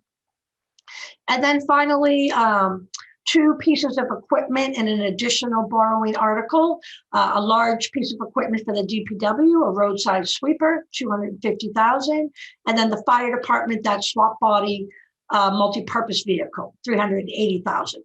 We propose this as a borrowing because these 2 pieces of equipment are a bit larger than what we would typically do as a cash out funding, as we do an article, the municipal base article. We would authorize these as borrowing. We would borrow these when we go out to do other borrowing for the town. They would be funded at less than a 5-year repayment scheduled timeline. So we did this, I believe, at the 2020 town meeting also for another large piece of DPW equipment. The fire truck you have heard about previously. It was on the plan last year. Originally, the fire chief did try to go out and get a grant to fund that article. We were not successful in obtaining that grant, so that now is back for consideration for town meeting approval. And that's it. So that's the municipal operating budget and the municipal capital, as well as a look at this other capital, the other funding town-wide, and the sewer article. Okay. Excuse me, Peter. Questions from, FinCom. Go ahead, Chris. Sorry. Thank you very much. And I certainly don't want to take too much time, but I certainly want to thank Pam for the presentation, and just to also, and not to really rehash some of the things that she said, but really just want to thank the municipal team for their continued commitment and work. Pam talked about some of the work that was done in Town Hall. I think it's important to know that we continue to have people show up in our buildings and work from our buildings. We do have some people working remotely. And we actually had to send people home when the governor reopened Massachusetts because of the number of people that we could have in the building. So I really think it's important for the Finance and Warrant Commission to understand the commitment of our team, building, health, DPW, police, fire, town clerk, Youth and Family Services, COA, library, procurement. Also, she mentioned the fire department working with Health Council on Aging regarding the vaccines. And I also want to just say a special thanks because the flexibility that we have with the remote meetings would not be able to be seen by many people without the support of the Westwood Media Center. And they've been a true partner in all of this, and we certainly want to thank them for that. And lastly, and certainly not least, but this is the 5th community that I've worked in, and just as Finance and Warrant Commission members, and certainly Pam knows, Westwood is in a very strong financial position because of the forward thinking and the planning that the Select Board, the Finance and Warrant Commission, town meeting members, the elected treasurer and collector, and especially the members of our finance department. So I just really want to thank all of them for their work and their commitment to the town. Okay, thanks. We appreciate it and heartily agree. If I could just open it up for questions from FinCom folks regarding Pam's presentation or any of those capital items. Yeah, Pam, this is Chris Parita, and I'm wondering, Emily made some comment about receipts dropping off because of COVID. What has the town's municipal experience been in terms of receipts? Has there been any drop off because of COVID, or is it holding steady? What's been the experience? So in our overall revenue, and I'm going to stop sharing this, I guess. In our overall revenue, we've not seen any decline in revenue. And we'll talk about that as we look at the next presentation. So, taxes or local receipts or motor vehicle has remained strong. We certainly have seen a reduction in some programs. So recreation, not being able to have the same amount of services that they would have typically in the past for summer camp and such. There has been a reduction in revenue. A lot of that has been offset that they didn't have to hire as many staff as they typically might have. So in different areas like that, particular programs, we've definitely seen a reduction, but not in the overall revenue sources for the town. Thank you. Okay, anybody else? Tom? Excuse me, not Tom. George? Yeah, I had one question on the capital article was the DPW truck and the that fire piece of fire equipment. As I recall, there was a lot of discussion last year about that piece of fire equipment. So I'm wondering, Pam, would it be better to separate that into two items? I'm just concerned that we're tying a DPW piece of equipment to that combination vehicle for the fire station. As I recall, there were a lot of questions that came up about that. So I'm wondering if it might be better to separate that into two distinct articles. Yes, we could certainly do that. I will say that as we went through this list with the select board last night, they did ask that the fire chief come into one of their upcoming meetings to go through discussion of the truck again. So you'll see more on that. But yes, we can, when we do our final allocation of articles for town meeting, we often have to split those different ways for capital, depending on if something's borrowed or what it's funded with. And that would certainly be an option we could consider, yes. Yeah. Okay, thank you, Pam. I just think it might be a good idea because the DPW truck is obviously fairly easy to understand. The fire vehicle, I think, is a lot more complicated, and I just think it might be better to just, hand them separately. I would agree with George's request. I think it puts us in FinCom in kind of this binary position where we have to approve both or we approve none. And that can kind of put us in a difficult position. Jim, I saw your hand up before. Do you have a question? Are you on mute, Jim? Sorry, technologically declined. Pam, there's a lot of budget items for general maintenance. And one of the things we've been talking about is new fire station. The school seems to be taking a lot of attention and a lot of the funds. What is the town's plan going forward to budget and prepare for some of the other big ticket items like the fire station?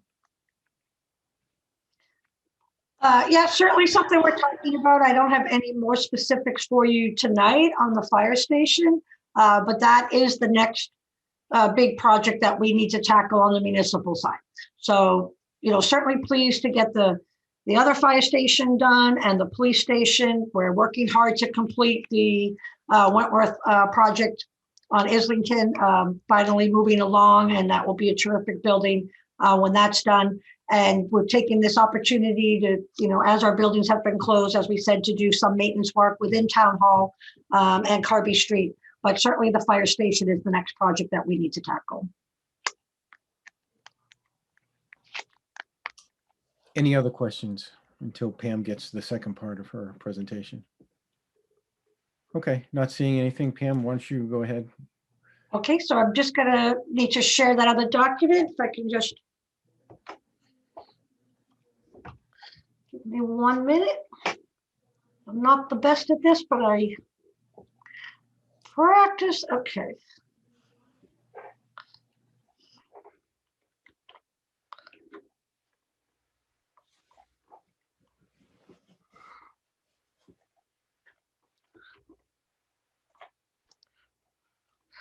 Can you see that document? Yes. Okay, great. Success. Okay, so this is the overall budget, and I know you've had a long meeting already. I'll just go through this quickly. Where we put everything together, the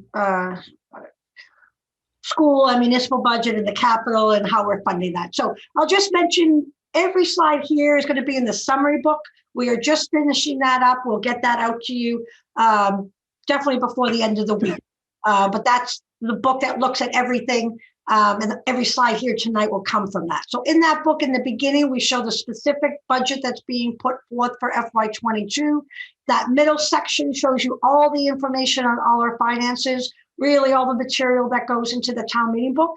So pages on taxes and state aid and free cash and stabilization, all of that. And then the third section kind of has the little executive summaries from municipal and school book, so that it becomes kind of the one book you need for everything. So again, that will go out to you within the next couple of days. The budget overall that you've heard the pieces of tonight, these are the articles. The operating budget, right now the school budget, 3.42% increase, municipal budget, 3.1. The capital, we have the school capital, just over 1 million. Municipal base capital, 1.3 million. Again, same levels that we've had for the last couple of years, funded with free cash. The sewer capital, $70,000 funded with sewer enterprise fund. And then the ambulance article, which does include a new ambulance this year. So total with all of those funds, $435,000 using the ambulance receipts. We then have the one supplemental article that I mentioned, $1,060,000. We would use the meal and hotel tax to do that. And that would be the turf replacement and some pool work. We then have kind of our regular two articles on our liability and reserves, the $125,000 transfer from free cash into our stabilization fund. That would keep us on target with our policies, and $1.49 million for the OPEB trust fund. That keeps us on track with that required funding. That keeps us on the schedule we've been doing, which is just to increase that article by $25,000 each year. And then we have the couple of borrowing articles that I mentioned, the equipment borrowing, the sewer borrowing through the MWRA program.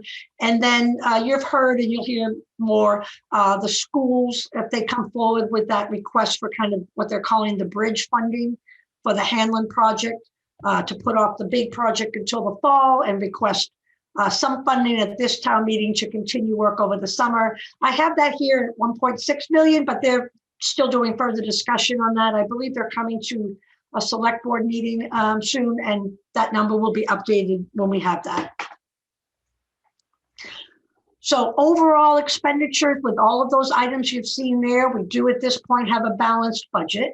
$108 million would be what all of those amounts cost, a $2.49 million increase over the current year, or 2.4%. I will point out we don't right now have the Article 1 or 2 budget supplements, things that are needed to supplement the current year. We never do at this point in the year. We kind of continue to work on that through February and early March, and we'll get that to you before your final hearings on the budget later in March. So those are not here right now. And unfortunately, it looks like over the last couple of days and what's ahead, we'll probably have a snow and ice supplement. We were lucky last year we didn't need that, but probably will this year. But at this point, without the Article 1 and 2, $108 million total spending, 2.4% increase. The largest part of that every year is the school and municipal operating budgets, 67%. So almost 70% of the total spending in town are for the school and municipal budgets for the upcoming year, starting in July. So just looking further at the categories. So the operating budget. The proposed operating budget right now, what the town votes as Appendix D at town meeting, would be $101.4 million, 3.1 or $1 million increase, 3.2% over the current year. This bar graph on the bottom shows the breakout by category of that 101 million. So in blue, the school items, 50.2 million. Obviously, the bulk of the spending for the town is in that area. That is consistent year to year. It's consistent with other suburban communities in Massachusetts with a high-performing school district that our largest spending would be on the schools. $22.3 million in red for municipal, $18.5 million for our fixed cost, $5.7 million for our debt service. So you've heard the school municipal already, just taking a quick look at the fixed costs. So the fixed cost budget at $18.5 million is about a 5.3% increase over the current year, almost $933,000. So this includes the categories of employee benefits, and then our insurance, and other shared costs, school and municipal costs, and then a couple of the reserve accounts. Obviously, the biggest piece of this is our employee benefits, $15.4 million.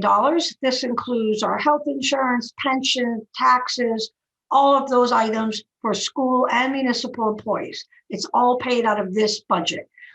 This shows the breakdown with about 55% of that school employee related, 45% municipal. And of the $15.4 million proposed for FY22, really 3 items are the biggest part of that. The Norfolk County pension assessment, we know to be $6.1 million for FY22. That's a 5.9% increase over the current year. So that's a big ticket item, makes up a big piece of that 15.4 million. The other item is our health insurance budget, $6.8 million. That is a projection at this point. We're using a projection of 5% increase over the current year. We've talked before, we buy our health insurance through the State Group Insurance Commission. They typically in February have meetings talking about rate plan and any changes. And then early March have the final rates come out for FY22. We update that budget as necessary, but we did get the 5% projection to use from them. So I don't think there'll be too much change. And then we have a payroll tax that we have to pay for all school and municipal employees. That's projected at 1.3 million. So 3 big ticket items that make up the bulk of the employee benefits cost. Just a quick look at debt is the other area. And we've gone through debt at some of your last meetings, but a couple of slides here and more in the summary book on the town's debt. The chart at the bottom shows our total debt outstanding at the end of the fiscal year for the last several years. In green, at the end of FY21, we'll have $30.9 million outstanding. That's come way down over the last couple of years. In FY17 and 18, we issued the debt for the police station and the fire station and some other projects. We've not really had any significant new issue. The last time we went out issuing large debt was in 2016. So that's allowed us to really bring down our current debt down to the 30.9 million. The chart in the middle does show we do have some debt that's been authorized over the last couple of years that we have not yet issued long-term, and we will be doing so as we move forward. That includes the school feasibility study authorization of 1.7 million, the funding for the Wentworth Library, some of the road work and bonds done over the last couple of years. So I will point out we are going out to borrow for some of this, some on a short-term basis, some long-term. We are also, the town treasurer this spring is going to be refinancing the debt currently held for the library and for the modulars that were put on at the Thurston Middle School. Both of those were 20-year term debt. We're about halfway through each of those. We are at a point that we can refinance those, and we will do that. We do expect some significant savings, almost $1 million in savings on what we would have paid for the remaining 10 years in interest on those two items. Just one other slide on debt quickly. We have debt exempt debt, which is the debt voted outside of Proposition 2.5, and then non-exempt debt, the debt within 2.5. The chart on the right shows the debt outside of 2.5. For us right now, that is just the library and the high school debt. In FY22, that's projected the net amount, so net of our MSBA reimbursement at 1.1 million. We have talked significantly that we make the last payment on the high school at FY23. So only 2 budget payments left on that, which is tremendous. And then we'll see this drop off in FY24. That will help us a bit when we bring on the new elementary school debt, should that project go forward. The debt within 2.5 includes all other debt other than the library and the high school. FY22, 3.1 million. We see the drop off. We talked about this last year of our last 10-year road bond. That will occur in FY23. Gives us the space to bring on the new road bond that was approved at the June 2020 town meeting. Can come in and take that slot. Again, just on this debt outside of 2.5, when we refinance the library, you'll see this come down. We will raise less in taxes to pay for the debt because this debt was outside of 2.5. Any savings we have from refinancing that bond, we will bring down this amount that we're raising from our residents in their taxes. Just looking at quickly at a couple of other articles, we do the annual $125,000 transfer from free cash to our stabilization fund. We currently have $3.6 million in that stabilization fund. Really puts us, we're just about at target where we need to be. We've done, the town has done a great job in appropriating money into this. We did not have to use any of this to get through FY21. We are not projecting to use any of this in FY22. So we have a healthy amount here. This will be very important as we do go out and issue new debt. This will help our credit rating that we have this funding available. Quickly, the OPEB, the proposal 1.49 million for our annual appropriation.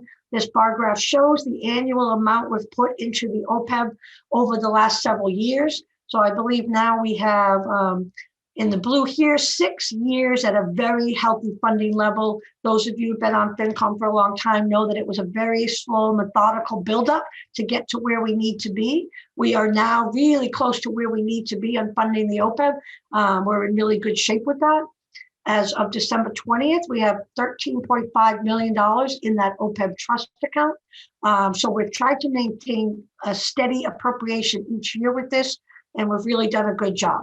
I will throw out there, Peter did tell me that he is stepping off kind of the OPEB subcommittee and looking for someone to step on. It's a good time to step on because we've been doing good with this. These years back here were hard for the OPEB subcommittee. So someone jump out and come forward because it's been going well. We had our most recent evaluation done last year about this time. The money that we have in the trust fund is invested with a state program. It's been, certainly doing well with this market. So OPEB's in good shape. Somebody, it's a good time to jump forward on that. And finally, just a quick review of the capital. We talk about it's important for us to maintain our buildings and equipment for town and school. We this is the base capital article, those two main articles we do each year at town meeting. Going back FY12 and 14, we were well under target. We were not meeting our target. The Select Board and Finance and Warrant Commission and town meeting, we've tried to increase that over a couple of years. You can see over the last couple of years, we've been able to bring that up to about $2.3 million. That's the same proposal for FY22, much closer to our target and what we should be spending in capital, has resulted in much better maintenance of our equipment, building, fields, facilities throughout town.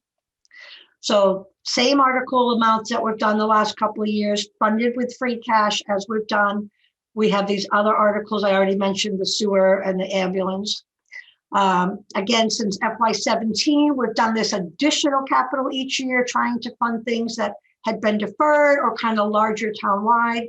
The bar chart here shows you what we've done every year since FY17.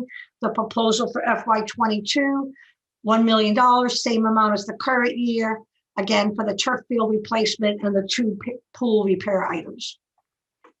So that's all of the proposed spending. Just a couple of quick slides on the revenue side. Again, there's more detail in your summary book that you'll be getting. But this chart starts by showing what revenue would we use to fund that budget. So $108 million, same as the expense, $2.4 million increase, 2.4% increase.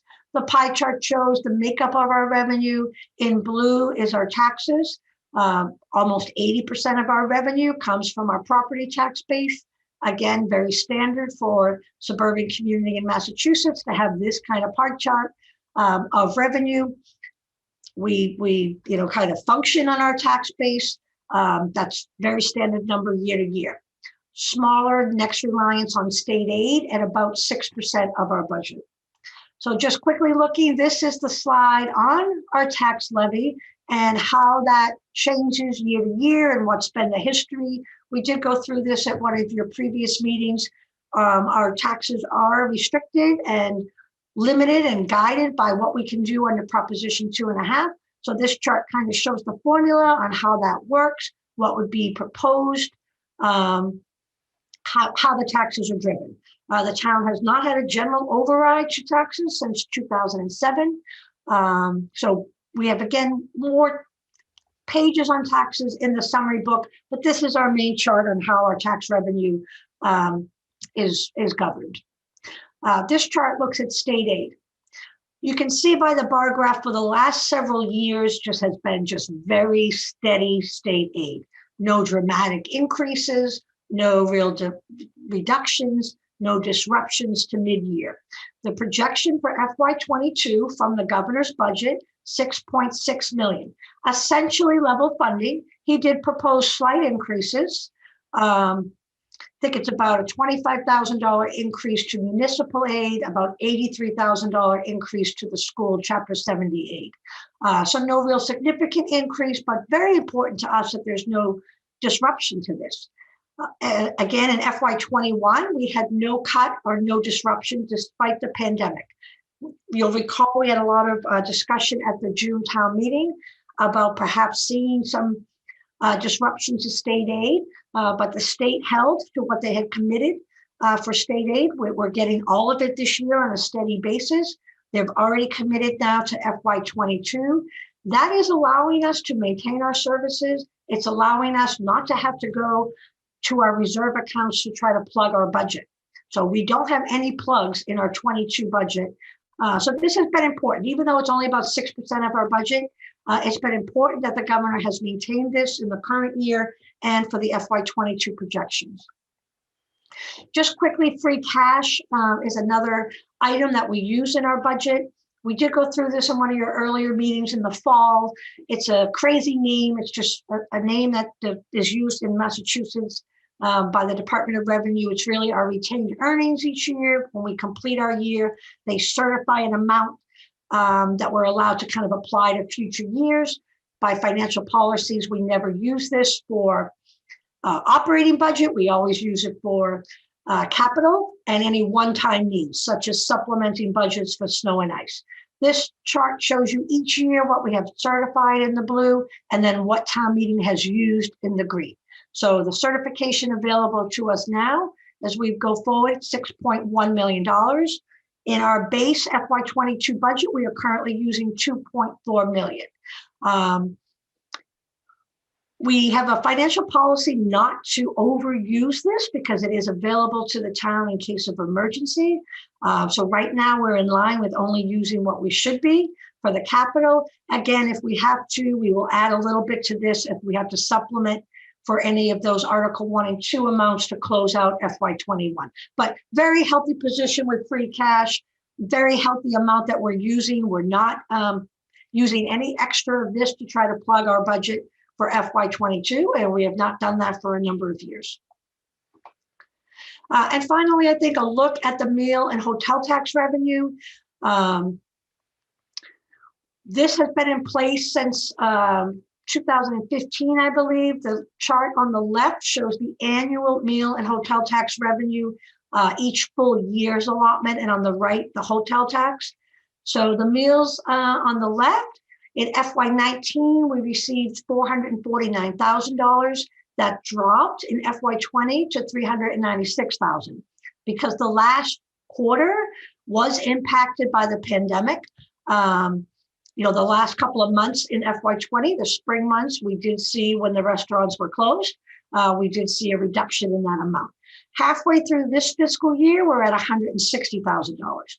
Similar on the hotel, in FY19, $330,000 for the full allocation. That dropped slightly in FY20 as they were impacted by the pandemic in that last quarter. We do have at the bottom the quarterly receipts for each of these categories. So we've talked before about the state of Massachusetts collects all this revenue and then distributes it to the town on a quarterly basis. So the meals you can see here in March, the last quarter that was like pre-pandemic, we received $109,000 for that quarter. It had dropped down to $58,000 for the last quarter in June. For September, it rebounded a bit to $72,000, and now we see a rebound through December, the last quarter, to $86,000. So there was a hit. It seems to be returning a bit. A little bit more dramatic on the hotel side. In March, $67,000. That dropped down to $31,000 in June. $47,000 in September, $20,000 in December. The state has indicated that they have given some leeway to when this has to be turned over. So really not an apple-to-apple comparison, those quarters, but certainly disruption. The best thing for the town is that because of the potential volatility with this revenue source, when the town first adopted this back in FY15, town meeting approved putting this into a separate reserve account. It's not built into our operating budget. It's not an ongoing revenue source. It goes into a separate account, has to be voted out by town meeting. That protects us from volatility. You'll recall at our June 2020 town meeting, we did not use any revenue. So we've not used any revenue from this account since our May 2019 town meeting. The current balance in this account is just over $2 million as of December, 2.04 million. We still have 2 more quarters of revenue to receive before the end of the fiscal year. And as we looked at, we are proposing to use $1 million of this existing revenue for that extra capital article for the turf field and the pool. Finally, just a quick mention of the COVID impact in both the town and school. We've talked about that already. Certainly disruption to services throughout the year, certainly additional cost kind of in supplies, staffing levels, things to be done to the building, our election process now with the vaccination program. So lots of different changes and extra costs incurred by school and municipal departments. We have had additional funding to help us with those costs, particularly the State CARES Act, which is what the state allocated out from what they got from the federal government. The FEMA, kind of the federal emergency authorizations that they have done, comparable to what we typically get FEMA money for significant snow and ice situations. The schools mentioned the state gave some specific school reopening money, $675,000. And then we have had some other school state funding, small grants, but specifically for Board of Health and election activity. So there has been funding to help us cover all of these costs. You heard the superintendent say that we have worked very closely with the schools to share this funding, take care of all of our departments with this as best we can, and we have been able to do that. So we've not had to come and supplement departments for any of these costs. We've been able to carefully use the money that's been given to us to make sure we get done what we need to with the COVID impact. So that's the overall budget. The next step, we continue to update revenue projections, particularly following the state budget process. Some of the items I mentioned, things where we get an assessment from someone else, kind of health insurance or MWRA assessment. We continue to follow their budgets to get final amounts. Those are things that you might often see have a slight change when we bring you the final budget at your March public hearings. The select board will continue to kind of look at budgets, refine the capital, refine the articles, and then we will do the Article 1 and 2 budget supplements over the next several weeks and get those ready for you. So now as you go forth and look at the school and municipal budget, these are the things we're continuing to do. We always bring you any changes to the budgets that you have now. We'll make sure you're aware of exactly anything that has changed when you get to your meetings at the end of March and start to vote final budget articles. I believe that's it. Yes, that is it. That's fantastic, Pam, as always. Great job. I'll have one comment before I open it up to FinCom concerning OPEB. We do have a volunteer. Oh, good. But I'm not going to totally step away this year. I just want to help with the transition. So I expect, and we're going to finalize that tonight, but I expect myself and the volunteer to reach out to meet with you in a week or two to kind of go over where you're at, what the unfunded liability is and everything like that, so we can do our recommendation on the warrant, but also the write-up that we have to do. Great. Okay, thanks. Peter, this is Nancy. I'm wondering if I can make some closing comments. Yes, jump in, Nancy. First, I want to say that John Hickey is very sorry he couldn't join tonight. It was a last-minute issue that arose, and I'm glad I could be here. Couple things. There are a couple more appreciations I'd like to share. Chris mentioned a few, but the Recreation Department really did a Herculean job last summer to continue having a summer camp program and serve the youth in our community.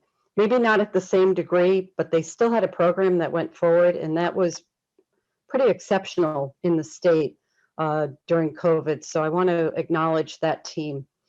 And I also want to say that our Board of Health really deserves extra kudos. They have our fairly new health director had joined us back in 2019 and then was confronted with the pandemic.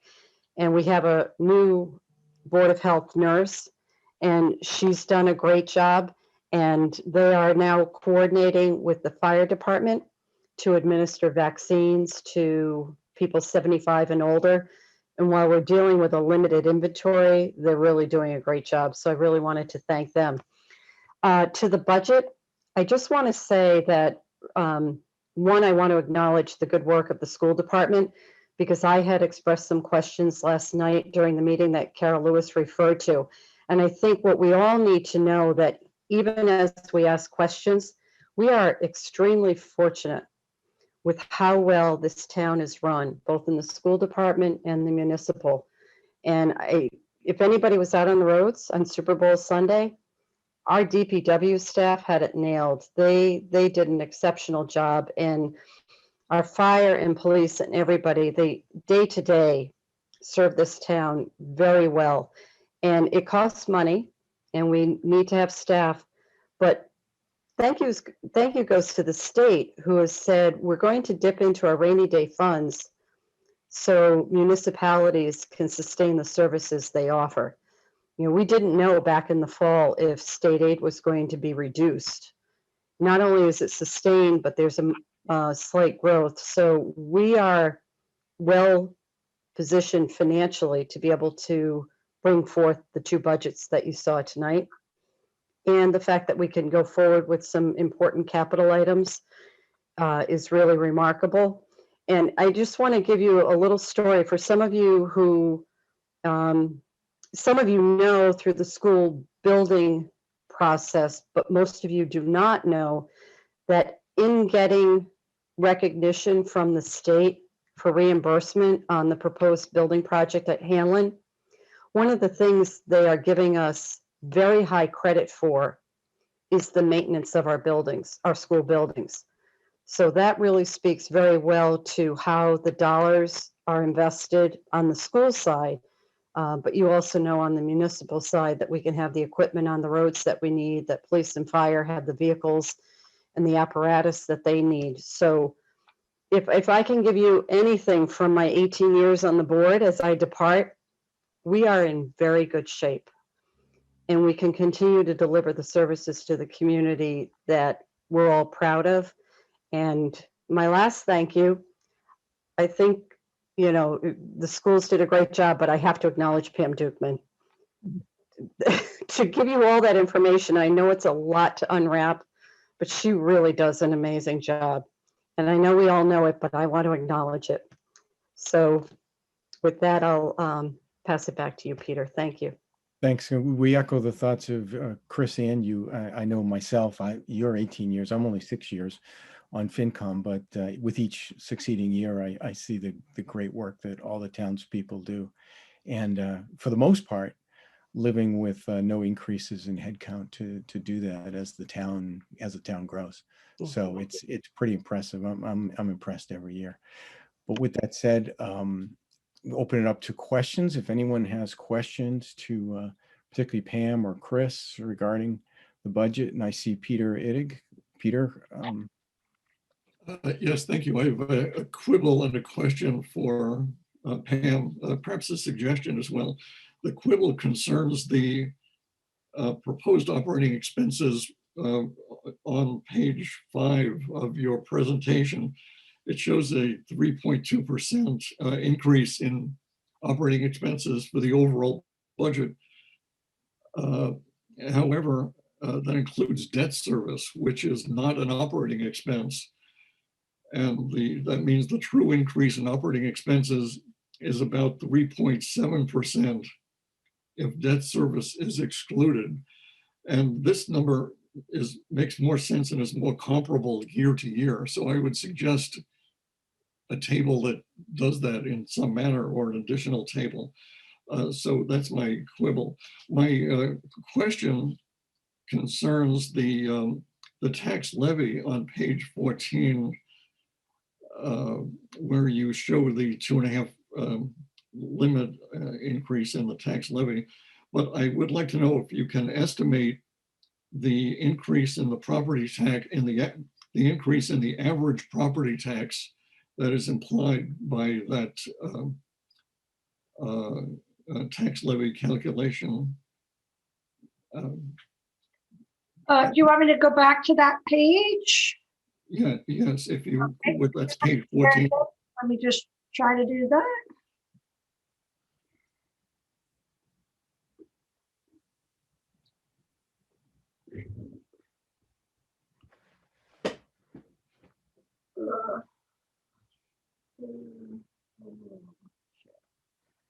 Okay.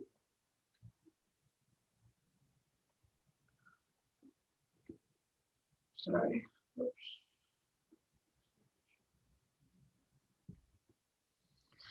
This is what I'm not good at. Okay.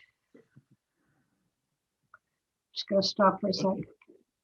Okay, but at the town meeting, that page is usually followed by a page that shows the average increase in the property tax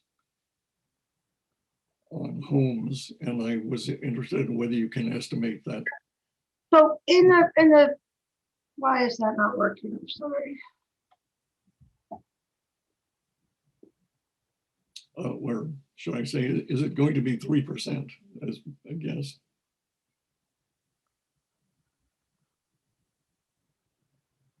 Can you see that slide? Yes. Yes. Messy as it is. Okay. So this is the calculation. So right now, that would be the amount that's supporting the budget. 86.5 million is what we would actually be taxing. That would leave excess levy or unused levy of $225,000.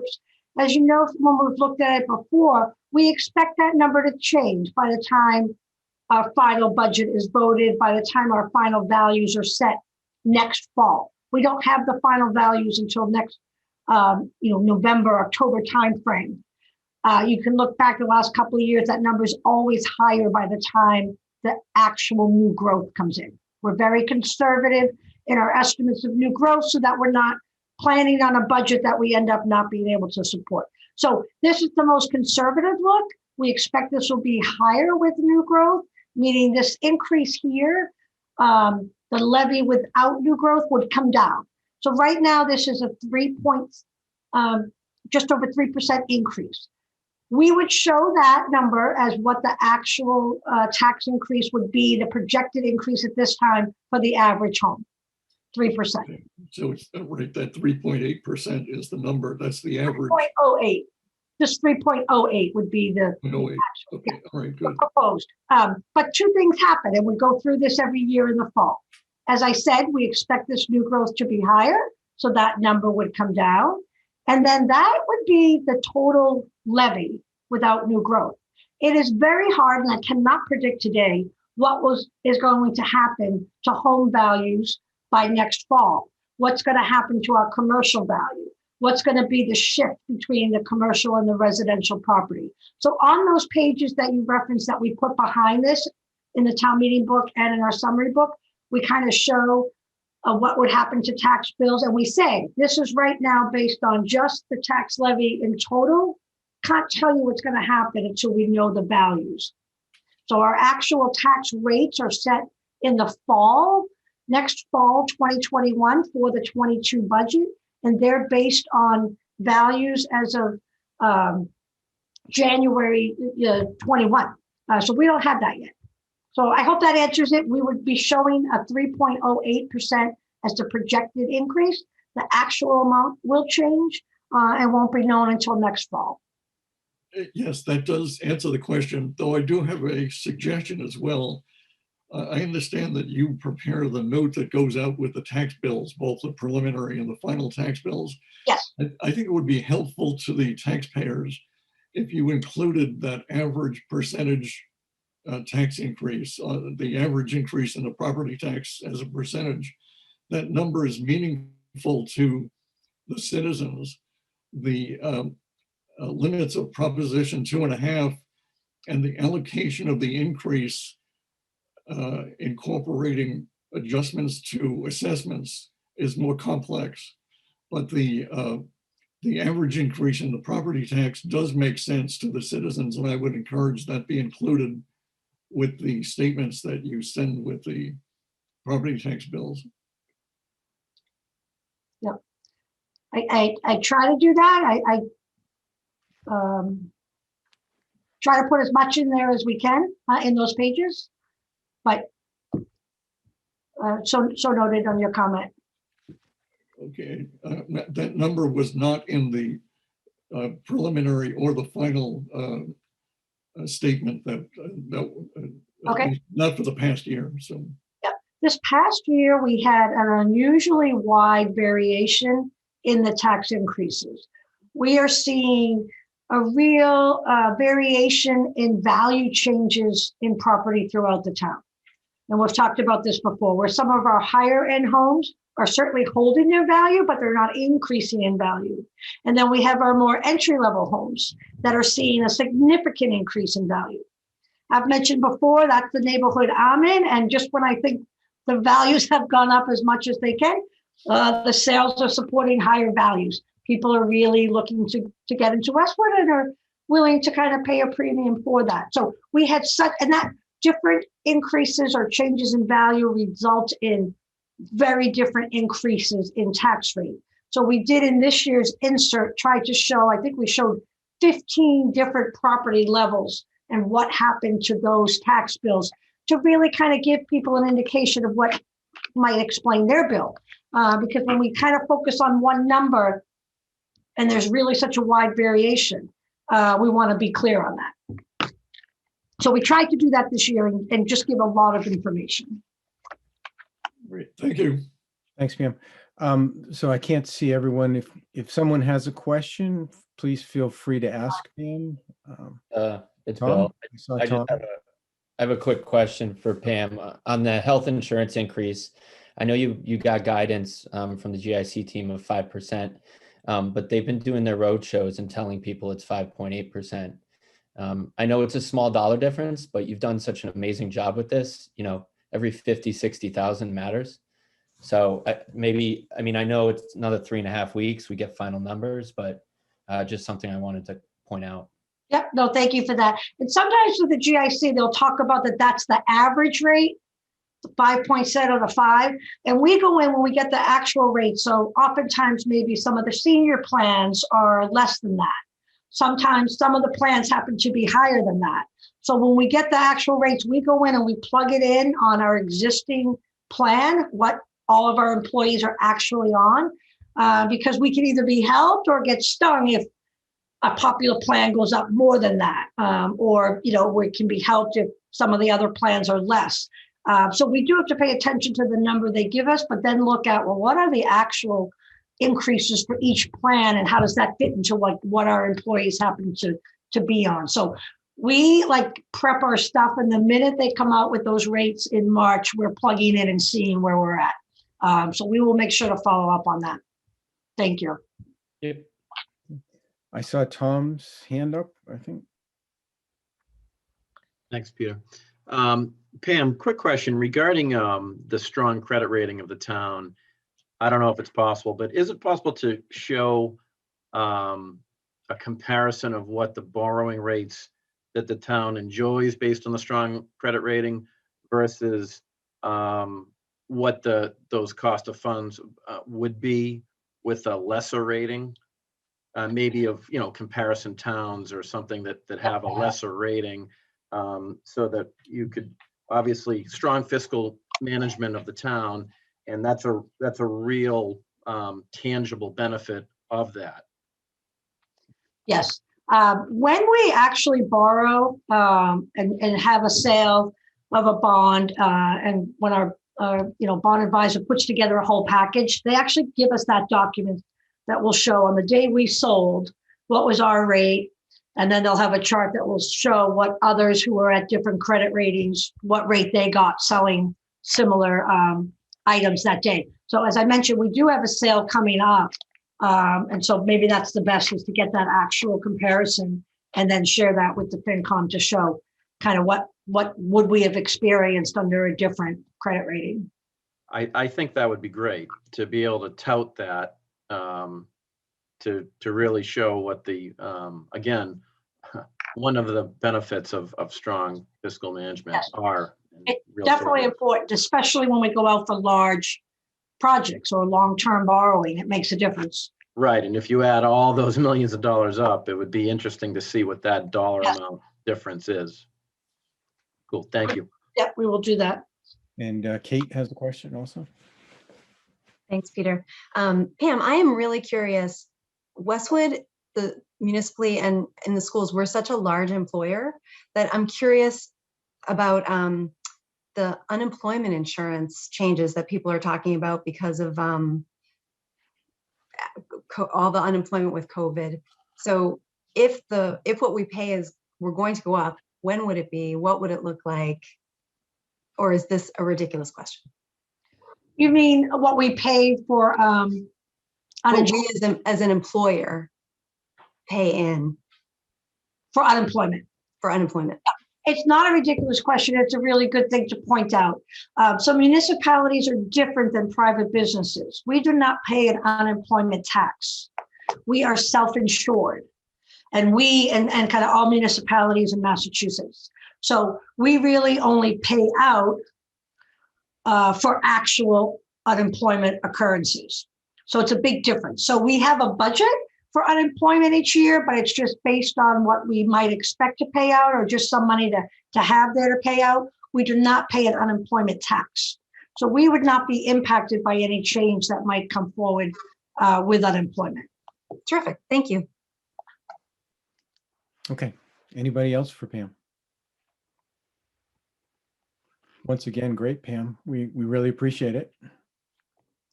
And we'll be seeing more of you. Yep, we'll see more of us. We'll keep you updated. And I know you'll be meeting with our, large departments and going through the budgets with them. And they're much as you know, they're always excited to share with you all the good work that they're doing and talk through their budgets with you. So they look forward to that. Yeah, and on the municipal side, Tom's the chair, and he will be getting with his team and getting out to you guys pretty shortly. So. Thank you. Okay. All right. So then we get down to kind of the last section, which are really more kind of FinCom related topics. And so let me start that out. First of all, I'd like to talk about the discussion that we had last time about onboarding. So I had Jane look at some of the training and onboarding that we've done in the past. And one of the biggest things that we do, or the best things that we do, is we get Pam to come and do a kind of soup to nuts finance overview that talks about all the different aspects of finance, talks about the schedule and everything like that. And she actually did that October 19th of 2020 and December 3rd of 2019. So we did really have a great overall view from Pam then. Now, there were some folks that were absent for those meetings, and so that could contribute to kind of where we're at as far as maybe not having an overall good view and understanding of things. So I would recommend to folks, I believe, Jane, you had sent out that Pam's finance overview to everyone anyway as part of the 1019 meeting. Yes, I have. So to the extent that folks look at that and they may want to look at Westcat, it's once again, I'll say it again, it's October 19th of 2020. It's really very all-encompassing, and it's really a great start. And what Jane sent out, that is Pam's presentation, can serve as kind of a great Bible to look back on and do things. So once again, that's one part of it.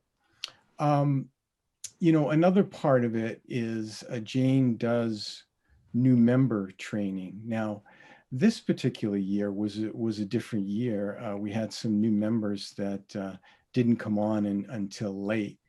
And so if anyone feels like they either missed or would like a refresher on that kind of new member training, Jane could certainly do that, and I could jump in to help on that too. So that's the second thing I wanted to point out.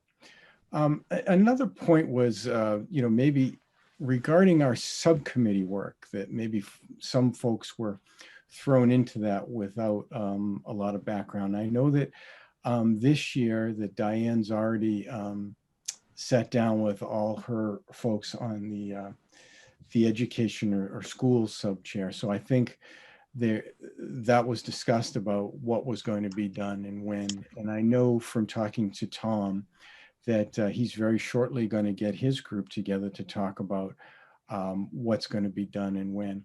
I think we are a little bit, hands be tied behind our back a little bit with COVID, in that normally what we would do is in meetings that were actually physically there, those subcommittees would meet and talk and do some things. So Tom's going to reach out to those folks. So the last thing I want to talk about is mentoring. Some folks talked about that they would like to be mentored if possible. And we've had myself, George, Mike, and others that are experienced volunteer, and I'm not intentionally leaving folks out, but folks that have been on the FinCom for a while would volunteer to mentor anyone. I think it would be worthwhile if the folks that feel like they want a mentor, first after they've looked at what Pam has brought up, they want someone to sit down to just go to Jane or go directly to that person and say, hey, why don't we get together, and try to talk about, these are some things that I don't understand. And as I said, myself, George, Mike, other folks, I'm sure Jim would help. So we'd be glad to help. And I'll let you kind of pick who you'd like to talk to if you want to do that. But we're definitely available. I guess the last thing is folks had some insecurity about the write-ups. And the write-ups are not necessarily easy. They involve some time. I mentioned that looking at prior write-ups is a good place to start. It's not the only place, but it's a good place to start. The other thing I would say is, and I'm not speaking out of turn for George, he's probably the best writer that we have, and he's the person who's taken the most difficult write-ups in past years and done a great job with those. And George has, George Hurts has volunteered to help anybody with their writing if they after tonight, because we're going to do assignments tonight, if anyone has difficulty getting started with that writing and wants some help or editing or whatever, George has volunteered to help on that front. So just trying to come back with, kind of 5 different things to try to answer some of the concerns that folks had. And let me sit back and let anyone else that wants to comment.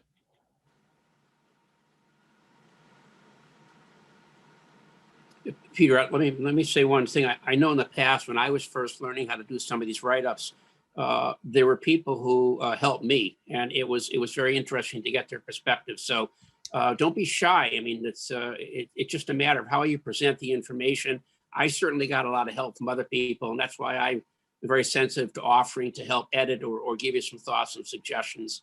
And then you don't have to tell anybody I helped, but I'll be there if you need it. Okay.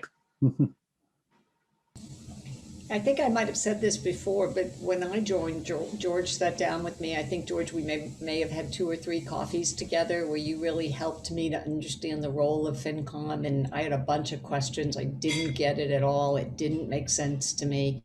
And you really helped me through that time. And I very, very much appreciate it.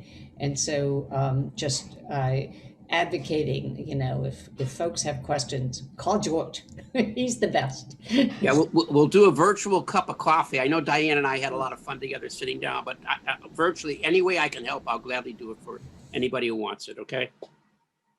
Diane, thanks for the comments. Thank you. Okay. Anyone else? Do these folks that voiced concerns, do you think these actions would help? Okay, I'm seeing some head nodding, so that's good. All right, appreciate it. And once again, just get back to anybody, myself included, if you have any more questions on that. And we really do appreciate the feedback.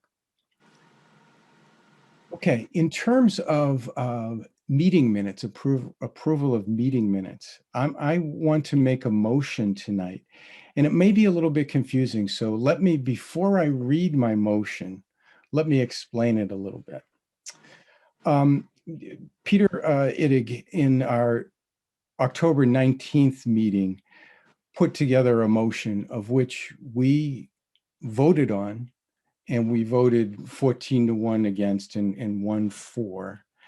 My motion tonight will not be to reopen that, but my motion tonight, and Peter has argued that it would be beneficial to include the body of his motion in our minutes for our October 19th meeting. I initially said I didn't really feel that was necessary. And I felt at the time it was unnecessary. I haven't really moved much from that thought. And I also said at the time that it was not consistent with prior minutes that we've done to include the body of motions in the actual minutes of the meeting. So I've kind of reassessed that. I've tried to think about that a little bit. And I really came to the conclusion, what harm would it make to include the body of the motion, the words of the motion within the minutes of the meeting? Okay. So once again, I want to clarify, my motion will not have anything to do with revoting on what Peter had brought up. We voted on that and that's done. I am going to make a motion to amend the 10-19-20 minutes to include the wording of Peter Iddick's motion in the body of the meeting minutes. And because that's many months ago, what I'd like to do is actually, it's not that long. I'd like to read his motion, okay? And then what we can do is, as you understand that, I can make the formal motion to amend the minutes. If someone chooses to second that, we second it, and then we could vote. Second. I'm not there yet, Pete. I just want to make sure so people understand what you said. As I said, it was a long time ago. So let me just read that, okay? Whereas the town has received substantial new revenues in recent years from the University Station development and other new construction, as well as revenue from new taxes on hotels and meals. Further, as increases in property taxes are now much more expensive for homeowners, as property taxes are no longer deductible on federal forms for most residents due to changes in federal tax law. And as the pandemic has caused unemployment and severe financial difficulties for many citizens and firms in Westwood, therefore, it is resolved by this commission to request the select board to submit a budget proposal this year that holds the average increase in the property tax on homes to the lowest level possible, not more than 2.5%. So my motion, and here I'll make it formally, is my motion is to amend the 10-19-20 FinCom minutes to include the wording that I just read in the body of our meeting minutes. This is not to change the vote on what we already voted for. It's just to include that wording inside those minutes. Yeah, Peter, I will second the motion.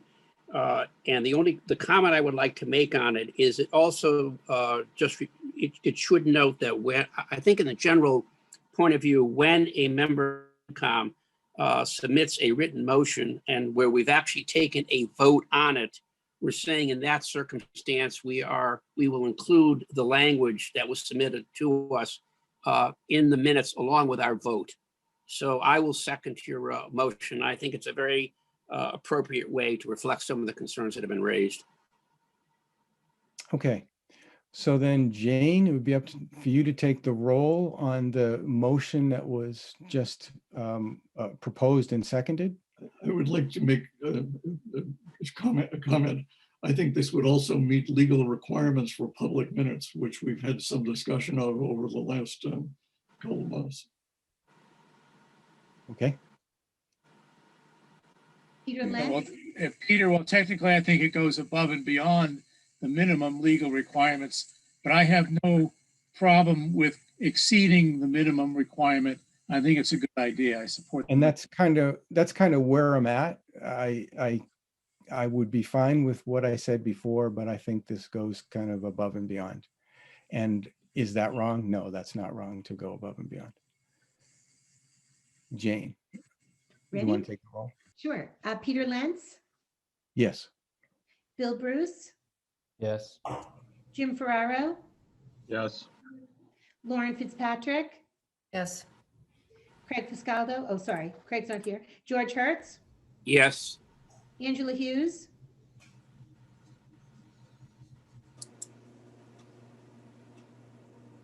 I'm not sure where Angela is. I'm going to move on. Peter Ittig, Yes. Caitlin Jerzak, Yes. Tom Kilgariff, Yes. George Laham, Yes. Diane McCarthy, Yes. Chris Pareda, Yes. Mike Powers, Yes. Kate Wynn. Yes. So what would happen, and Jane, you can correct me, but what would happen here is Jane would revise those minutes. She would send those minutes to me. I would approve that change. And then in the next meeting that we have, you'll see that change, and then we'll vote on that at the next meeting. Yes. Right. Okay. Okay, I have another comment that I would like to make. I would like to first thank you for making that amendment. I think that is an improvement. Also, at our previous meeting, you mentioned that you communicated with the town attorney, and I understand from Jane, also with the town clerk, about the minimum requirements for the public minutes of the commission that are to be posted on the town website. But you did make a comment about those communications, but I wonder if you would be willing to share that exchange, I presume emails that went back and forth about what the minimum requirements are for the public minutes that are posted on the town website. Yeah, there were no direct emails, I don't believe, from me. I think really what I did is I went to Jane to say, could you clarify, are we doing anything wrong with our position right now? And then what came back from the clerk and the council was no, we could go forward doing it the way we did it. You've made a request, Peter, and that request is being addressed in formal channels at this point in time. I made an informal request. Excuse me, Peter, as the message went back to you today. Yes, I made an informal request to see those exchanges, and I was informed by Jane that I can do a Freedom of Information Act request for $25 an hour, which I thought was relatively outrageous. But if there have been email exchanges about the minimum requirements for the public minutes, I would be interested in seeing those. I think other members of the commission might like to see those as well. And I request that you share. Are you willing to do that? I don't have anything to share, Peter. I don't have. Jane has the exchanges. Peter, can I just to be clear, Peter, you sent me the email and I forwarded it to town council and to the town clerk. And it's being treated as because any emails to and from the town council or town clerk, it's being, so no, I hadn't had any communication with you regarding, pricing or anything like that. I think what you received today was from the town clerk, an email regarding that the steps are being taken and they're going through the process. The emails are being reviewed and then they'll be sent to you within the allotted amount of time. So I've had no communication with the town. I'm not sure what's happening here, but if there have been email exchanges about the minimum requirements, I think some of us would be interested in seeing them, and I'm requesting that you share. Yes, and that was passed along, and that's in the process of being looked at by the town clerk and town council. Your request is being processed. Peter Edig, I think you need to, I just want to make one comment. I think, as the chair said, this is going above and beyond what are deemed to be the minimum requirements. And I hope you would appreciate the fact that this outreach has been to you under that framework, okay? That frankly, we had the option or this board had the option, or commission had the option of leaving the minutes as is, and that would meet minimum requirements. But there was an attempt here to reach out and offer you some form of accommodation. I hope you would appreciate that. Okay, the next item on the agenda is the approval of the November 9th, 2020 minutes. Any discussion regarding that approval? Hearing no discussion, I would say we go to a vote. Jane? Did you get a second on that, Peter? Second. You're asking for approval of the November minutes? Is that correct? Yes, Jane sent those out. It was part of this meeting tonight to approve the November 9 meeting minutes. And I apologize, I didn't ask for a second, so. No. Second. Was that you, George? Thank you. Okay, take the roll. Peter Lenz, Yes? Bill Bruce, Yes. James Ferraro, Yes. Lauren Fitzpatrick. Yes. George Hertz, Yes. Angela Hughes, Yes. Peter Iddig, No. Caitlin Jerzak, Yes. Tom Kilgareth, Yes. George Laham, Yes. Diane McCarthy, Yes. Chris Pareda, Yes. Mike Powers, Yes. Kate Wynn, Yes. and all set. Thank you. Okay, thank you. And then regarding meeting minutes, propose to December. discuss the, not December, January 26th meeting minutes. Propose to approve those. Are there any discussion? Is there any discussion regarding the January 26th meeting minutes? Yeah, Peter, I would just to say, in terms of going above and beyond, Jane has outdone herself here and set the gold standard for minutes. So I applaud what's going on. It is certainly well above what's necessary, but I totally appreciate her efforts. Oh, Thank you. Chris. Second. Yes, a comment. I think the January minutes are greatly improved over what has happened in the past. Well, that's as good as we've got from you this year, Pete, so we really appreciate that. Okay, so I made a motion to approve. I'll second that motion, Peter. Seconded. Okay, can we have a vote? I would like to make another observation, if I may, concerning the website, which is where the public minutes go.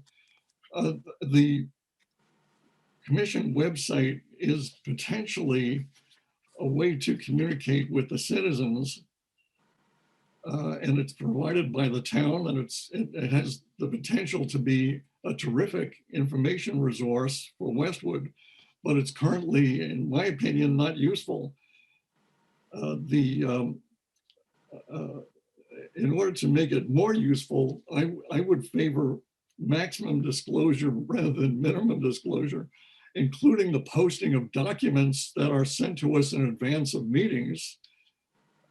We received that 9 megabyte PDF by email recently. I think it would have been good to post that on, it would be good now to post that on the website along with other documents that we receive in advance of meetings. This would allow us to provide some transparency and disclosure to the taxpayers, and would be a genuine service.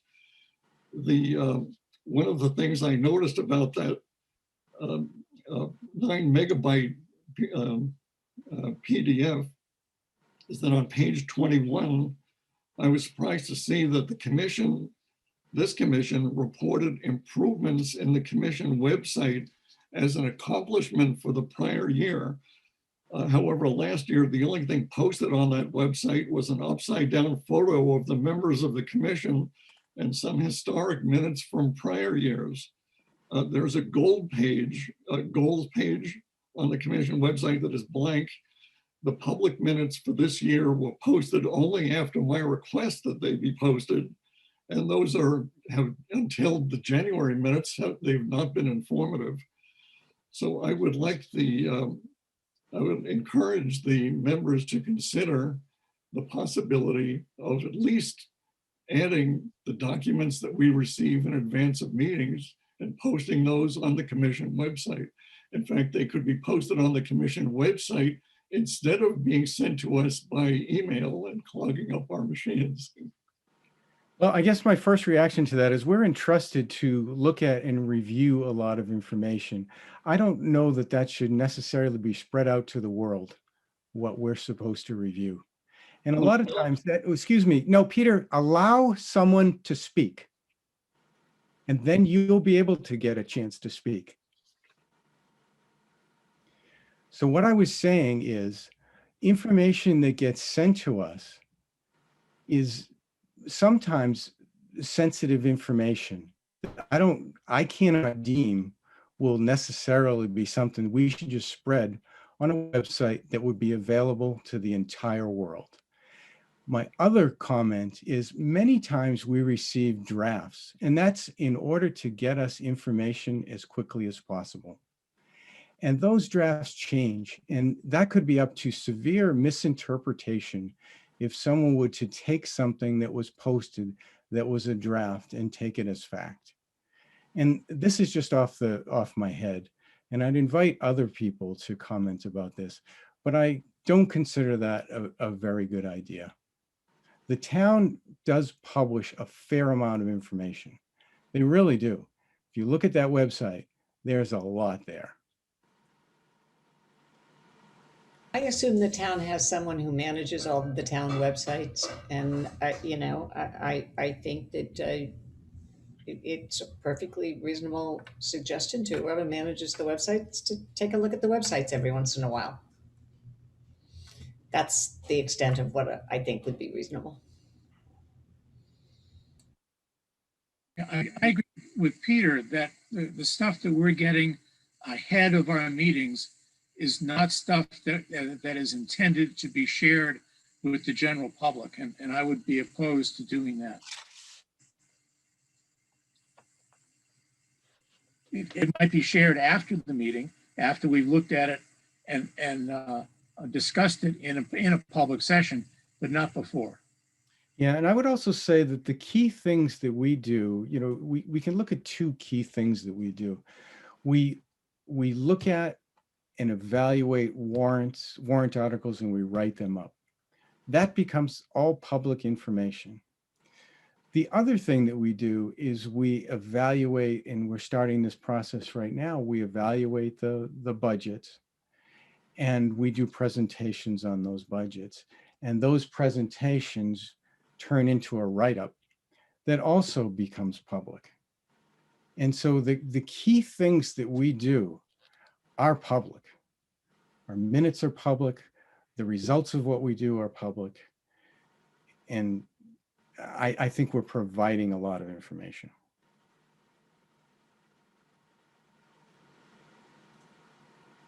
Okay, so I had made a motion to approve the January 26th, 2021 minutes. I believe that was seconded, but let's just clarify. Yeah, I did. I seconded it. George seconded. I'm All ready right. to make the roll call. Sure. Peter Lentz, Yes. Bill Bruce, Yes. Jim Ferraro, Yes. Lauren Fitzpatrick, Yes. George Hertz, Yes. Angela Hughes, Yes. Peter Idig, Yes. Caitlin Jurzak, Yes. Tom Kilgariff. I have to abstain from the greatly improved minutes because I was not there. Thank you. Abstained. George Lahale, Yes. Diane McCarthy, Yes. Chris Pareda, Yes. Mike Powers, Yes. and Kate Wynn. Yes. Okay, so those are approved. So the last order of business is to get owners of the write-ups for the articles. Okay, and I realize that some of these, it's a little difficult. We don't have all the exact word. Even Pam talked about that tonight. But I'd really like to go through and try to get owners, try to get volunteers for owners, try to spread out the workload. And then those folks will realize, hey, when these presentations come up for the articles, I really have to, I have to be there, pay attention, ask a lot of questions because I'm doing the write-up. So typically, budget items 1 through 6, which are supplemental appropriations, the operating budget, the CapEx, sewer capital, things like that, that would be done by the chair and Jane. And so we would volunteer right here for those. So I don't think there's any question regarding 1 through 6. 7, we don't know the composition of 7 and 8, but they're additional capital improvements, and Jane was alluding to, Pam was alluding to what those were. So I would think that maybe as a suggestion, the municipal team, someone on the municipal team or a couple people could volunteer to do the write-ups associated with those. And when I say that, I don't think that, let me see, that Tom should do that just because the coordination of the municipal is overall is a lot of work. So do I have any volunteers for write-ups on additional capital improvements? Yeah, if George is okay with actually doing it, I'll volunteer to do it. Okay. And Peter, those 2 might turn into 3 if Pam takes George Hirsch's suggestion. Yes. Yes. Okay, thank you, Kay. The accounting housekeeping, that's a housekeeping one. So myself and Jane would volunteer for that. Budget 10 is article to establish a special purpose fund for affordable housing. Anyone on that? I'll take that. Who's that, Angela? Yep. Thank you, Angela. All right, budget 11 is the stabilization fund, and 12, well, let me say 11 is the stabilization fund, and that's generally the chair and Jane, so we will take that. Number 12 is OPEB, and Chris, I believe you have volunteered. Is that still the case? That is the case. Okay, great. Glad to hear it. And as I meant what I said before, it will be worthwhile for us, probably you and I, to get together for just a short bit, which I could schedule in about a week. And I could tell you what I've done. And then we schedule something with Pam, and she gives us updated numbers on what the unfunded liability is and everything like that. So, and just have a general discussion. That fits with my busy schedule. Yeah, there we go. Chris, in the meantime, I will send you the last couple of years, the OPEB reports, and then you'll at least have those to look over. All right, great, thanks. That would be good, Jane. Both, there's an OPEB report, and then there's the presentation, the PowerPoint presentation. So both of those will be worthwhile. Sure. Just to see. All right, we're really moving along here. Budget 13 is elementary school build project. Diane as that person. Diane, does that sound right? Yes, sorry, I was on mute. Yes, definitely. Okay. All right. Select Board 1, Street and Cranston Avenue. This is a repeat from last year, and Mike did it last year. So Mike, I assume no problem doing that again? No problem. Great. Okay. All right. Let me see. Article to accept municipal ownership of a portion of the former Westwood Lodge property encompassing the soccer field. I believe this is back from last year. I believe I wrote that up last year, but with the amount of write-ups that I have, I would like to hold off. But really, we are going to vote on this, but we're going to have a separate vote. But looking at the prior write-up, assuming the vote goes in a similar fashion, using a lot of that wording could could be beneficial and easy. So That went with the select board Article 3 also. You yes, checked? they should be together. 2 and 3 go together. Yes. So do I have a volunteer on that? And I can provide the volunteer those write-ups that Peter did last year for both of those articles too, which were really well done. If someone, whoever a volunteer would like those. Trust me, this is an easy one. I'd be jumping on this one. Peter, I'll take those. There you go, Okay, Jim. thanks, Jim. I'll send those to you, Jim. Thank you. Okay, article related to the potential disposition of the OPED Baker housing property. And these select board 4 and 5, I think, relate. So the person that does this write-up should do both of those. That makes sense. Anybody that hasn't volunteered yet? And I know, Lauren, I know you're down the road here. I know I've got you down for something, but. Yeah, can take- Laura and I will take the planning board ones too. Yeah. Can So- lump all those together. And I'm happy to help out anywhere I can as well with the Yeah, planning. I was just gonna say, Caitlin sent me an email volunteering to take whatever, whatever's needed. So thank you, Caitlin, for that. Okay, so Caitlin, then would you want to take select board 4 and 5? Is that okay? Yeah, that sounds great. Okay, great, thank you. All right, I'm not sure even anything's going to happen on these, but there's placeholders regarding community and economic development, 6 through 8 on the select board. Any volunteers there? We don't even know what the topics are, right? Yeah, I'm just wanting to make sure we spread out the workload, that's all. And there may or may not be topics there. Peter, I guess I could take those, but I don't know what the topics are. And we'll find that out. The select board is working on that. I don't know that they're even going to have anything, but we would get to you as quickly as we have anything. That I'll take a crack at it. Okay. Select board 9 was the fire hydrants. I believe Chris has volunteered for that. Yeah. Yes, that's correct. Yeah.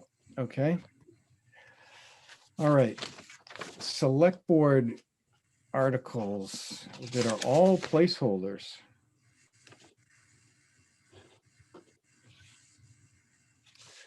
Let me see. I have pretty much. Oh, let me just jump ahead. I know, Jim, you and Lauren said all planning board related things. I also had, I think, Bill, you had volunteered to do the firearms and explosives. Is that correct? Yeah, I'd done that So- last. Is it okay if we give that one to Bill? That's fine. That's Yep. fine. Okay. And so miscellaneous articles from the select board, maybe what we could do is hold off on that until we get some clarification on that. Planning board 1 was temporary uses and structures. That could be, Yeah, we'll take all I'll take the planning board ones. okay, I put planning board 1, 3, and 4 for Lauren and Jim. Is that okay? Yep, that's fine. All right, awesome. all right. And then Bill will do. So that's it. We appreciate the cooperation and the volunteering there. As I said, these write-ups, George is the best. I'm not bad myself. I've done a fair amount of these. But all of us, anybody that's had some time here, we've all done write-ups, and we'd all volunteer to help anybody that has any difficulty or any questions, or if they just want some editing. Also, Chris Pareda and Lauren and Jim, they have done really, really good work. Diane also does really, has a lot of experience, done some really good work. So there's a whole host of people to help. Okay, so that's all I had on the agenda. We're actually at 9 o'clock. We've got a 3-hour meeting here. Is there anything anyone wants to bring up, or does someone want to make a motion to adjourn? Motion to adjourn. Second. Who did that I second? think before you do that, there's a question that I'm seeing on the screen. Someone has a question. If I can find that. Okay, I don't know if Thank that's you. old or if it's. So we're not going to read any anonymous questions. If the person who sent this question would like to have it read, they can just please put in your name and your address, and we'll be happy to read that.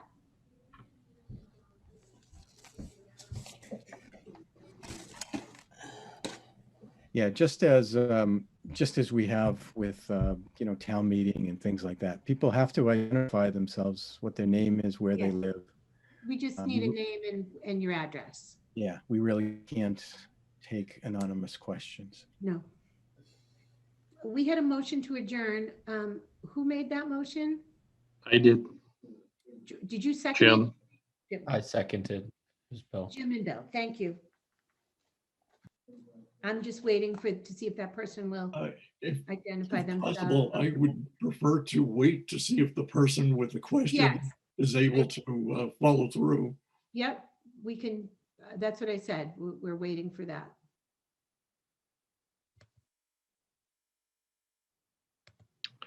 As a space filler, if I may, I think the issue of the minutes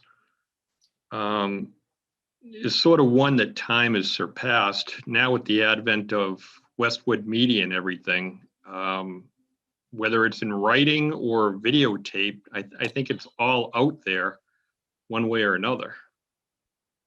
We would agree. We still have the requirement to do meetings that do represent, meeting minutes that do represent the meeting.